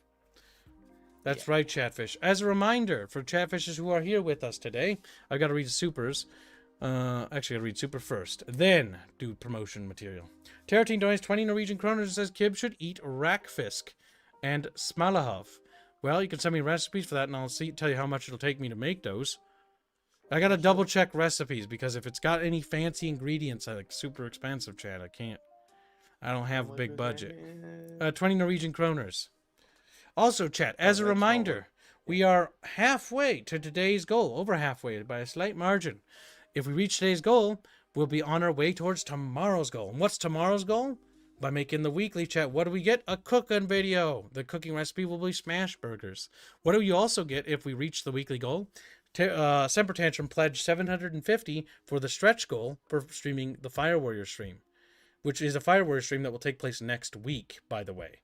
So if they under the condition under that the Chatfish make it 250 after the week. Yep, 250 on top of the weekly. And if they do that, I will add a stretch goal for next week's funding to make it a drunk stream.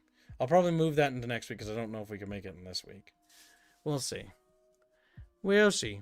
I'm feeling kind of generous, so I think I'll move that stretch goal a little bit for you because I'm helping you out. We work together, Chatfish. Like, wow, thanks, Gib. You're welcome, Chat. You help me keep team fed. Together. You help me keep team fed in economic downturn. You know, I help keep Chatfish entertained. Is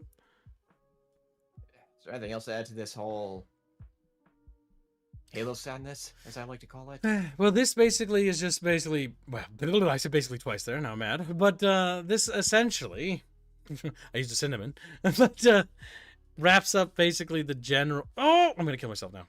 I've now made myself aware. It wraps up the arc. It wraps up the arc of talking about Halo on the stream stuff until we get to basically talking about it again. We will talk about it again after I finish my video series that I have to start producing next. We have a lot of good stuff to prepare for. What? Hold on, sorry. I saw a mod. Full-fledged 4-player co-op support, including co-op chiefs. What? It turns it into 4 players? For realses? Yeah, that's pretty cool. Gonna have to download that. Sorry. See what I mean with mods making things interesting? There's a mod that turns Halo into 4 players. Though I think it's split screen. If that's the case, that's absolutely fucking terrible. Yeah, and that's absolutely terrible. But I still download it anyways. Fuck it. And 343, or no, not 343, Microsoft. How does any of these mods possibly threaten you? It's like, seriously. Well, they won't take down these mods, but God forbid they're for another game. And then they'll take it down. Yep. Even still. Well, Murgler, I'll do whatever it takes to keep the team fed, including if it is something miserable. Because at the end of the day, I have a dream. And my dream is to make a video game. And the only way to do that is to keep the studio's lights on. And so that is what Kib must do. So Kib will do what it takes. Even if it isn't fun. Even if it's suffering. Oh, shit. But Chatfish don't care. Meat. Alright, so let's see. Alright, so we got some articles from Fuzzy. Okay, we can finally segue out of the fucking Halo one. The Halo one was going to be the main meat. Yeah. We'll get now, these. one thing that's been coming up in debates, I don't know which one I'm going to talk about first. Let's do the quick one. Black Ops 7. Just go to those 2 screenshots I posted. At the very top of what, at the very top. No, keep going. There they are. What's this? That, at the time of posting, around 9:10 Central Standard Time this morning, that was Battlefield 6's player count. And the second one was Black Ops 7's.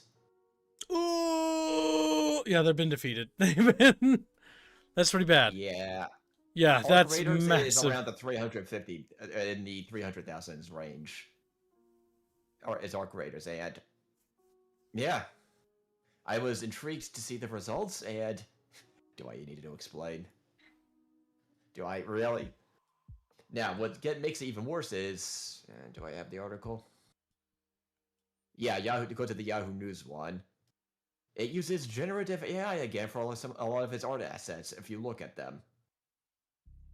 For Black Ops 7. Yeah, pull up that again. Did we talk about this already? We talked about I don't think not so. this particular subject, no. Yeah, but that's go figure. Yeah, where's the other news one? We only touched up on the fact that Call of Duty stinks, and we were talking about the campaign. We specifically talked right. about the boss fight, and we laughed at how bad that looked. Oh, no, you just had it. To the left. Yeah. Call of Duty Black AI Ops 7 generated appears to assets. have AI-generated ad assets. Oh, no, we did talk about this, actually. But Yeah, we if should you talk go about all the this way again, because not down- everybody makes it to the Fireside streams. So, Yeah. real quickly to recap, just for those who missed it, because this is funny. Funny and fucking sad. Look at this AI-generated slop for, like, the tag shit. A lot of people are theorizing it's OpenAI's style, of which, I mean, it does look like that just looking at it. Look at how generic it looks. Even if it's not AI, this is terrible. It's AI. It's AI It's generated AI, though. first, and then they touch it up. Of which, obviously, it's not AI assisted. It looks bad. And Like- if you scroll to the bottom, I know, but there's look at something about to be this. even more. Does this look like fucking Call of Duty to you? Like, look at this shit. This all looks like the same. This looks is like this is generic Ghibli fantasy fucking. yeah, shit. generic fantasy anime style art, and not even good ones. Paid money for this? This is something for you could generate for free in OpenAI, or for dirt cheap at a fraction of the cost. This is terrible. And then what's funny about this is they charge you $70 To get be able to grind for all of this. You get $70, pay $70, and you can grind to unlock the AI generated art. Are you And here's fucking what kidding they- me? oh, So hold up a yes, second. they are They're serious. charging you more money for games while firing more people from the studio, so it takes less money to actually develop these games, which means that the game should be getting good artists. basically this Call of Duty 7 in my eyes isn't worth a fucking dollar. But like I think you could charge for using AI maybe $5. And maybe you should apologize when I buy it. Like, we're sorry we used AI. Like, you should apologize. I fucking hate AI, and I hate people who use it. Like, for this kind of stuff. Because the big problem is, the reason why I hate it is because, okay, so you fired a bunch of people, and you didn't even, like, reduce the cost. I can get, like, cutting costs and stuff like that, because, you know, I had to do that recently, too. But it's not even you cut the cost. It's that you literally just supplanted it with fucking AI slop. And then you had the gall to charge me double. When I cut my budget, what happened when we cut budgets this week, chat? Our daily goal went down because we don't need as much to keep people fed. That's what happened when we slashed the budgets. That's what happens when you slash budgets. That's what should happen. Not the things went up. Did I increase the price of Chatfish? No, because that'd be fucking retarded. If you're already in an economic point where people are not able to give a lot or help a lot or buy a luxury item, it is not going to help by fucking inflating the cost of things. You are only going to exacerbate the already big problem you were facing with. If you're struggling to meet your goals, like we are, then you're going to find yourself in the exact same shoes, except worse. Like, that's like the complete opposite fucking thing. Like, you should be, okay, so you slashed budget costs because you're not doing well. Okay, then slash the budget cost of the game as well. That will help offset it. Now, there's still the creative problems of your game sucking ass, because your game still sucks ass, so that won't change anything. But this doesn't fix anything. This only exacerbates the problem. And so what's basically leading to a collapse is going to lead to a worse situation as time goes on. But yeah, go all the way to the bottom of the article, and God, why is Yahoo News keep closing? Here's how they messed up the campaign. Do you know what they did to the campaign? It's always online. You always have to have an internet connection. Oh, and God. They made it like Warzone, where you know how in say Vermintide 2, where it's like you're starting a whole new mission or a whole new campaign, and you can't pause it, you can't exit out. You cannot pause, you cannot exit out, and if say you pause it or go to the bathroom or get some food and come back, you can be kicked, and you have to do it all over again from the beginning, whatever mission you're doing. They're treating it like Warzone, is what a lot of reviewers are saying it, or they're treating it like an online mode where you have to do it all in run one. It's mandatory co-op, or you just do it with bots, of which at least they do that. But it's just a big mess up, and it's not even that good. from the pure content perspective, and they're doing a lazy version of AI. They're not even doing the good implementation, which is the Arc Raiders article, and this is the pointing and laughing of, yeah, Battlefield 6 and Arc Raiders 1, you lost Call of Duty, and you developed this with Microsoft money. A complete embarrassment. Yep. Now as to how you're not stopping this AI trend, and if you go to the Arc Raiders article, Arc Raiders has been doing the good implementation of these AI tools. Let me get it up. As if you look at its Steam disclaimer, AI generated content disclosure, during the development process, we may use procedural and AI-based tools to assist with content creation. In all such cases, the final product reflects the creativity and expressions of our own development process. We do know quite a bit of how this was developed. Let me get it up. I'll start with the simple one to explain. There is no scripting for the bots. There is no scripting for the enemies. Those are reinforcement learning models where it looks at the player, observes the player behavior, and adjusts based on what it has as tools. There is no scripting. A lot of the procedural generation for building the maps, that uses a lot of these machine learning models. I thought the maps were handcrafted because they're set pieces. No, there is modern AI tools used in the development process. A lot of the text-to-speech technology say if I read it right, if you don't want to use people to hear your own voice, you'll be provided an AI voice if you don't want people to hear your real voice, or whatever text-to-speech technology. Yeah, it's a streamer protection thing because otherwise people will just target streamers. I know. And while they're not using the generative replacements, they're all using AI to do, say, to help with iterations of the assets they create, which means whatever processes they use to help those people be more efficient, which is AI assisted. So a lot of the visuals, creating of assets, not generating, helping with the creating, anything to make the artists and the devs more efficient at their jobs and to improve the development process, they used a lot of that.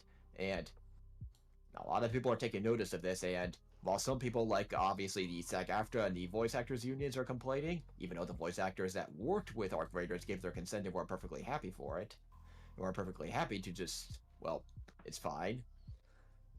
The unions are just complaining that, hey, we can't milk you for money. Even though a lot of them are bad at their jobs. But this is a case of where they're going to look at Arc Raiders, which is printing money right now with how much it's selling, and they use AI to help with all sorts of development processes. And, well, it's not going to stop at this point. And all of their tools, it's not OpenAI, it's not any of these big tech companies. These are smaller to mid-sized AI companies that are developing these new developer tools that help with the development process. Now, I will say, while it is neat that they're using them, I still dislike them, I think. Enough so that I think it will poison my wanting to play the game ever again. Mostly because, I just don't like AI. If it's not handcrafted, I'm not interested. If that makes sense. The cold hard reality is people care for the end result, and as you saw with the sales and Steam reviews, people are just going, but this is fun. I'm enjoying it. It works. Mm-hmm. Yeah, no, that's fine. And that's ultimately what they care about. Artistically, yeah, you can make that case all the time, but just pure factually, if this is where the business trend is going. The game is hideous if you played it. Oh my god. Some of the designs and outfits are just horrific. Yeah. That might explain why they're so bad. Like the guns and stuff design-wise. But who knows? Fuzzy. The main thing, the main issue I have with people using AI is that, okay, you're going to use AI, right? So you're going to drop the price Now, to be fair, Arc Raiders is only $40, which is at least reasonable. Though I think because they're using AI, they should probably drop it to 20. I think it should be free because it's a free-to-play live service game. Basically, at the end of the day, if it was free-to-play, I would understand. Wait, don't they have microtransactions in the game? I don't know. I'm not familiar with the game. Yeah, I think they do. I was just reading into the development. I think it's only cosmetic though, so I don't 100% know. Yeah, but at the end of the day, isn't it multiplayer only? It's based all these games nowadays, they're live services. And before, live services used to be free, right? But now they're like, what if we also charge on top of the live service that has a premium stuff? Yes, that's great. And then, you know what I mean? It's just greedy. Yup. Make for Not donates 25 post bucks, says, Make the donation target more visible. I couldn't find it on Discord. What? It's in the bottom right. But you might be right. If it's in a bad spot, then maybe you're right. Maybe we should try to move that to a different location. I'll take a look at getting that done. If you guys actually think that that's in a bad location and that affects whether you support or not, I will move that. Your feedback is valued, by the way. So if that's true, and the bottom right there, the reason why I put it there is there was negative space. But if you guys genuinely actually like don't look there because it's just kind of an awkward spot, I'll put it in a more reasonable spot, like upper left or upper somewhere up there. You have a bra on Arif that has like a little thing where like the numbers constantly move, you know, like a newscast thing where like the words move, you know. Maybe, or maybe I just kill Bino. But thank you, Nation. That works too. Jane, any Nia or other on the list? You're gonna talk strange when I'm done with you. He's like, oh, Polydoge $5. The worst part of, and thank you for the donation, by the way. The worst part of the AI bubble is that when it bursts, we'll have the increased costs of their power requirements just placed on us. Hashtag same pegs. That's already been happening. And That's if when it you comes to actually the AI buy the bubble, games. when it comes to AI bubble, that's mostly around, say, Microsoft, Nvidia, the Magnificent Seven.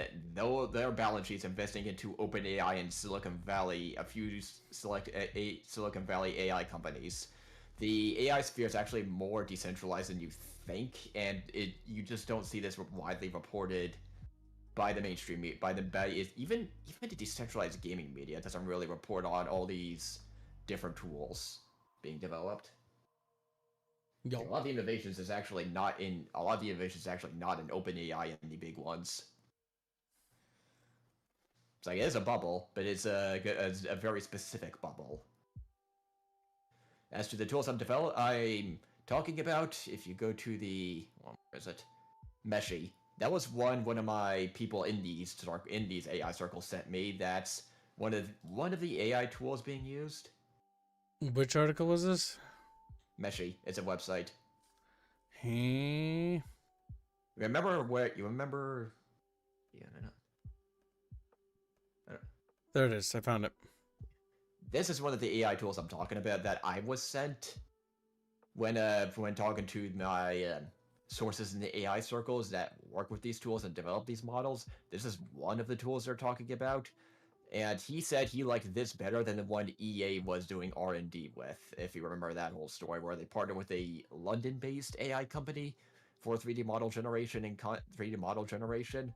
This is the one he liked better, and I mean, I can't comment on the quality of the models, but the point being, this is where a lot of the tools are being developed. You're not going to see the mainstream media report on companies like this. They're just going to talk about OpenAI endlessly, yet the ones that are trying to develop tools to improve the business processes, like Meshy is, as far as I can tell. That's where a lot of the innovation is, and that's where a lot of the interest in a lot of businesses is that are looking at AI and going, okay, what actual tangible results can we get from this? You know what I would do if I wanted But to either use way. AI? If I was Disney. Agora, We'll move on because I think AI is honestly a topic I know that's you don't just like it. detestable enough. Detestable. I hate it. That was just Arrowhead commenting on it. Arrowhead CEO wades into the messy Arc Raiders AI debate. Would it have been better if Arc Raiders failed and it didn't use AI? He takes a more nuanced, middle-of-the-road approach, and he is actually very supportive of a lot of these that improve business processes. He's so the big thing is that I don't really care about that. I think he should get back to work because Helldivers 2 is in a bad way right now, in my opinion. Yeah, I think this just posted yesterday. I think that instead of like, I get that like maybe somebody, if he was in my position where he had to like stream to make money, you know, to stay afloat, yeah, go for it. Start, you know, rambling to make money for the studio. But you're not, and I think you should probably go back to fucking working on your goddamn game because your game kind of sucks right now. Like he needs to be focused on porting. Because this game's file size is bloated, and not only is it bloated, but you fucking lied to the community. So you lied to us, right? Your reviews are tanking.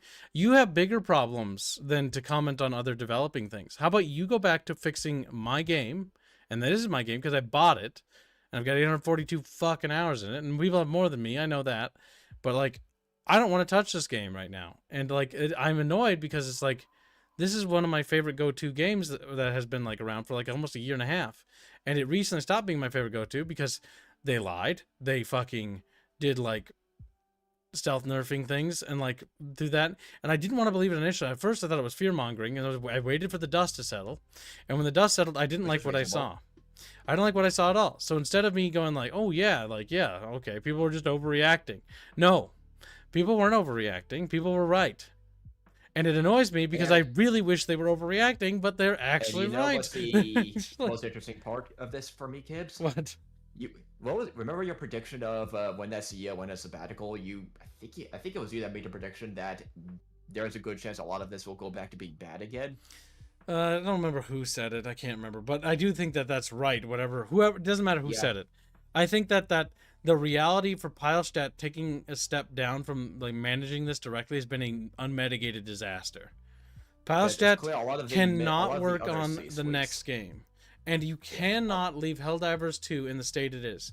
You promised, and Arrowhead did promise this, that you would make Helldivers 2 into Helldivers 3. You wouldn't need to make another game for PlayStation because you would just make it that way. But I'm going to be real with you. What I have seen does not fill me with confidence over the months or over the like a year now that's been. Year and a half this has been out. Yeah, like we have file size bloating. We've got enemies that are becoming awful to fight. We've got enemies that have no weaknesses. The bugs are whatever. I'm not unreasonable. Bugs are things, as long as they're fixed in a reasonable time frame, they happen, right? Like our game had bugs too, and it still does every time we implement a new mechanic. It's gonna happen. Whatever. I'm patient when it comes to that. You gotta fix it, I know. But these bugs aren't being fixed, and they're just stacking up. And that's the issue I'm actually having. It's not the issue that there are bugs, because I know that happens when you make code and you make games, because we're working on our own game. I know that. So I'm tolerant in that. I'm patient in that regard. I know that it takes a while to fix some things, or there's edge casing that you didn't know about. It happens. Sometimes the QA teams there's a bug that slips. If you jump 3 times in that corner, you clip out of the map. It's impossible to know all that. You know, I still love Helldivers 2, Malone, but the issue I have right now is that I love this game, but I'm very annoyed with it. And I love Halo too. Like, I don't hate these games. I just want them to be better than what they are, because we deserve better and the game deserves better too. The studio owes us for that much. And so I got a lot of money from us. Yeah, so like I expect this to be fixed in a reasonable time frame. I haven't abandoned Helldivers 2, because I do believe them when they made that announcement about admitting to lying. I think like, okay, that's step 1. Step 2 needs action and immediate action. And now that was your one and only straw. It's gone now. So you do that again and I'm done. Like, you lied once, but you admitted to it at least. That's the only nice thing I have to say. But if you don't fucking fix this, I don't care. And from what I did some reading into it, there are 3 solutions for long-term stability, or getting the game up to snuffs. 1, they take it upon themselves to update the no longer supported and at this point horrifically out of date engine that Helldivers 2 was built on. They take the time to do what they can to bring it up to standards. 2, they port it over to, say, Unreal or Unity, most likely Unity. Or 3, they take a middle-of-the-road approach between the 2. At this point, none are going to be easy, and when you look at all the war bonds and all the money they got over the years and all the time, they've had more than enough time to get the foundation for any of these sorted out. It's like all they had to do was what's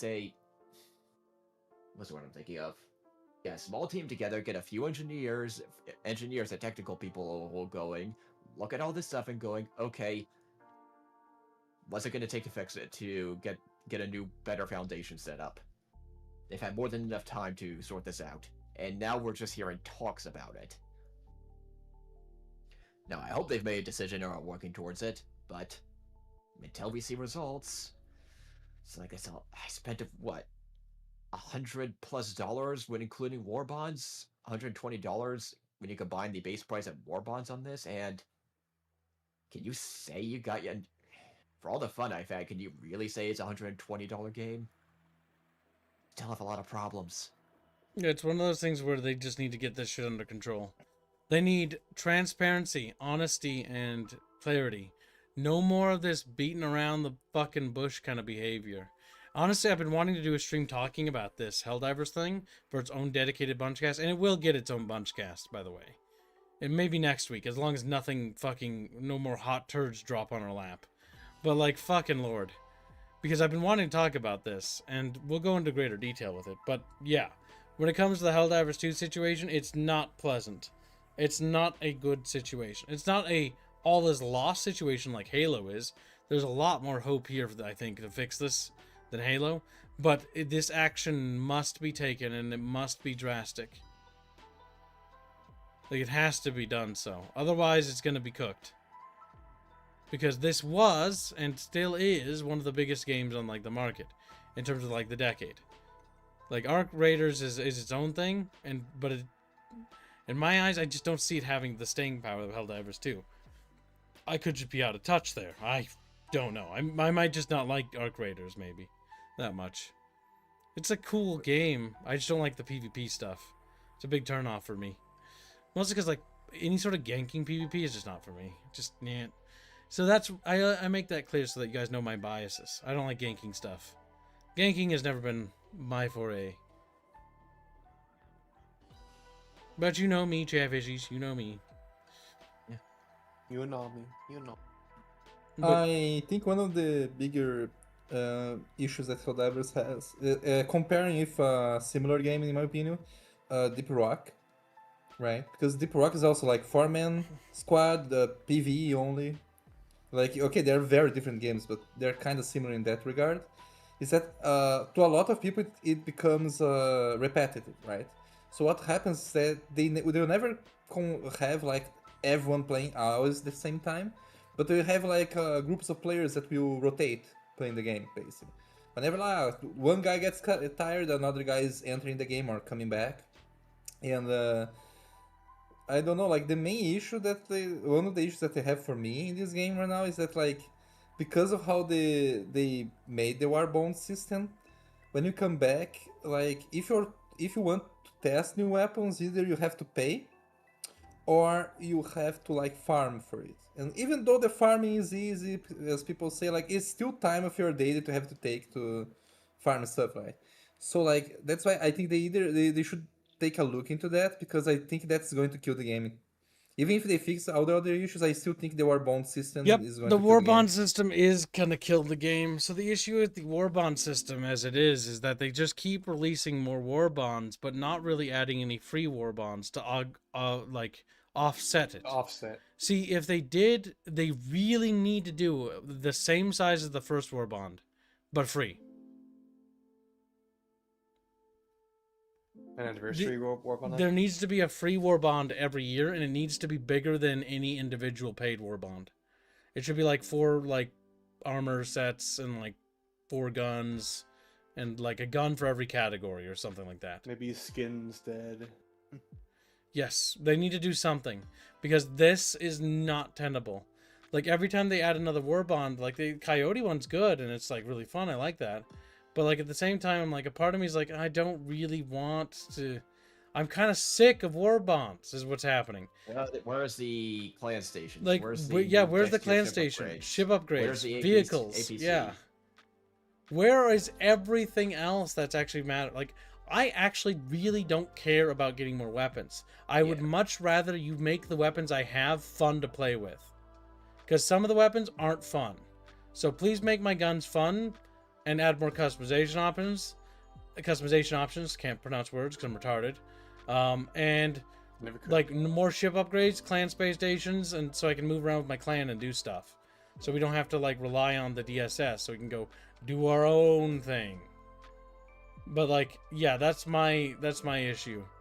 That and the fact that they keep adding enemies that are just not fun to fight. Like enemies that are just not interesting to fight. The Dragon Roach at release, the Rupture Strain at release. Yeah, They're just kind of annoying. Like, quit adding annoying enemies. I want enemies that are challenging, that challenge me, that make me have to play and better and do better. But I don't want it to be like because they're cheating.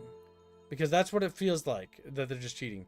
Warbond Fatigued is one thing that kind of annoys me about this game. Yes, I agree, hands 100%. The Warbond Fatigue is fucking real with this game. It's just really setting in, and it's really just getting too much. 75% of the Warbond stuff is usually crap, too. Yeah, with like only like 2 to 3 items per Warbond that's like, ooh, this is good, this is good. And sometimes Warbond's like, it's all kind of mid, you can skip this. Like, fuck, I hate that. Like, you charged money for a thing that's just mid? Ugh. Like, gross. Like, gross. We need them to have more and more stuff.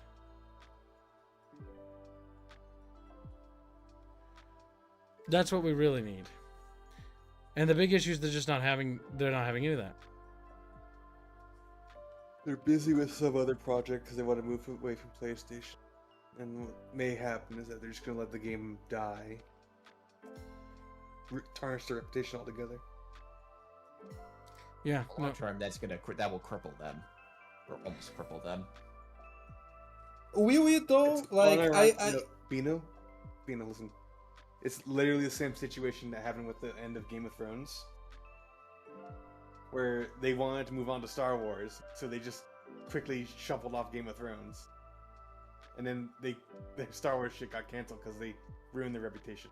Yep. It's the same shit. This does happen. This is gonna happen with this game too, because if they try to announce or launch their new game and this game isn't in its pristine best situation ever mode, their new game, I don't care what it is, I'm gonna fucking rip into it. Because if they abandon this, then what's to say they won't abandon the next game?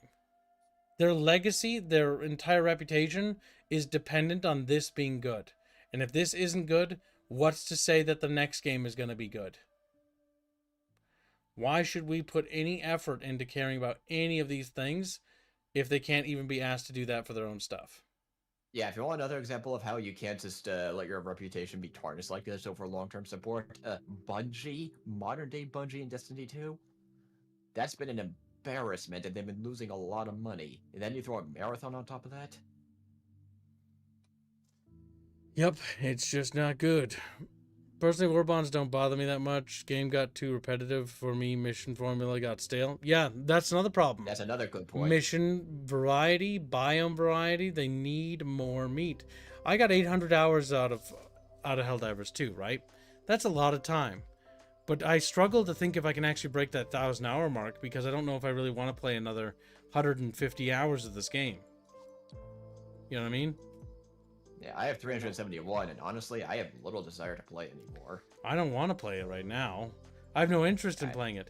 The only thing that caught my mild interest is when the topic was brought up that they were talking about maybe abandoning the Stingray engine and putting the game in an engine that was somehow better so they could expand the player counts and do more. Because, Yeah, yes, the big reality is that the Stingray engine is literally killing them. You need to start developing another proprietary engine and slide this game's code over to it. And I know that's going to suck ass to do. But you're going to have to put a pin in your future game. Fuck your future game. You're going to have no fucking future if this game is bad. I have to head out for a bit, so I'll leave you to the rest of the stream. Yep, that's fine. But yeah, you got to get this under control. You've got to get this fixed. You've got to make this game workable. Because watch them go for Unreal. Unreal would not be a good idea. Unreal is one of the worst engines on the market. It's genuinely trash. Oh my god. And that's why the new Halo is going to be ass, by the way. It's in the Unreal Engine. Like, you want to know my honest opinion on how to make Halo good? Fuck. Like, fucking cancel the remake. Cancel it now. Don't fucking put that shit in the Unreal Engine. The Unreal Engine looks like fucking ass, and any fucking stupid influencer says one more thing about it looks like a Blur video but playable. Shut the fuck up. Throw him off a fucking cliff. And don't add de novo. Kill de novo. Hate de novo.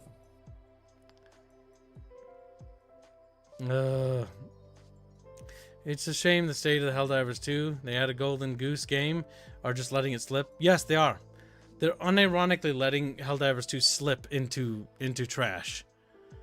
And it's just sad to watch. I think it grew to their heads because they started like giving speeches and like doing. Yep, doing, like, they the did whole, become like, game dev. celebrity They stuff. got the celebrities thing going, and they became arrogant. They became arrogant almost overnight, and it's starting to show. They need a little bit of humility and a little bit of goddamn respect, because, yeah, I think the whole Game Awards shit. I think that's what I hate about the Game Awards. The Game Awards literally just is about ego inflating, fucking self-masturbatory bullshit in the industry. It's only been a bad thing for the industry. Get rid of the Game Awards. Fucking spit on them. They're trash. Anybody that goes to them is trash as a human being. Like, you shouldn't support the Game Awards. Oh my god. Fuck the Game Awards.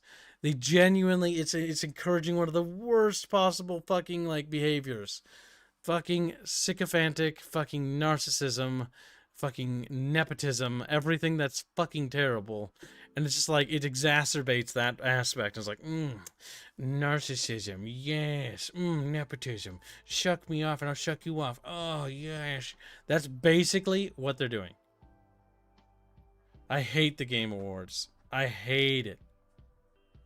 It's genuinely killing the gaming industry when it comes to like AAA stuff. Because all it does is just make developers think that they're better than they really are. We're here to entertain people. We're not anything better than that. Like, that's it. We're a luxury good. We're expendable. And the minute push comes to shove, you'll be tossed into the bin. Gibbs awarded in. Bucky doesn't have any power anymore, chat. He abandoned you. Right? He's not going to help you ever again. It's just me and you, Chatfish, forever. The Chatfish hate Kib. Oh, God, here we go again with the hate Kib arc. Just every goddamn time Chatfish throw a goddamn hissy about something. They just live their lives, small little guys.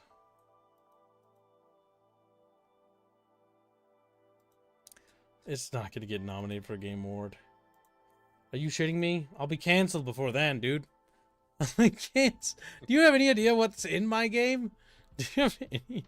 I do. There's big T women. That enough is. Bino, you don't gets know. buried. You don't work on it. You're a YouTube artist. Shut the fuck up. Yeah, I do. I technically made the Forbidden Hand, I remember. Yeah, but you don't work on the game. We're not allowed to. Bino's spritz bottle material. Spritz them away. Chefs are so mad. Like, oh, we so chubby. I would say that like I'm going to make my own with blackjack and hookers, but like then I realized I don't really like doing all this stuff. It's too much work. But yeah, I think this kind of wraps up this stream. Well, we made it halfway towards today's goal, chat. Remember, the Fire Warrior stretch goal is this week as well. Well, we'll see if we make it or not. We'll see you in the next stream. We have to finish our obligated furry game. I know. This is the last time we stream this game, because in order for you guys to make me stream it again, you have to fund a full day of that. So, yeah. I think I win, finally. Yay, me. Now, we'll go stream that game. We'll see you over there, Chatfish. Have a good day. And, yeah, hope to see you in the next stream. If not, see you next time.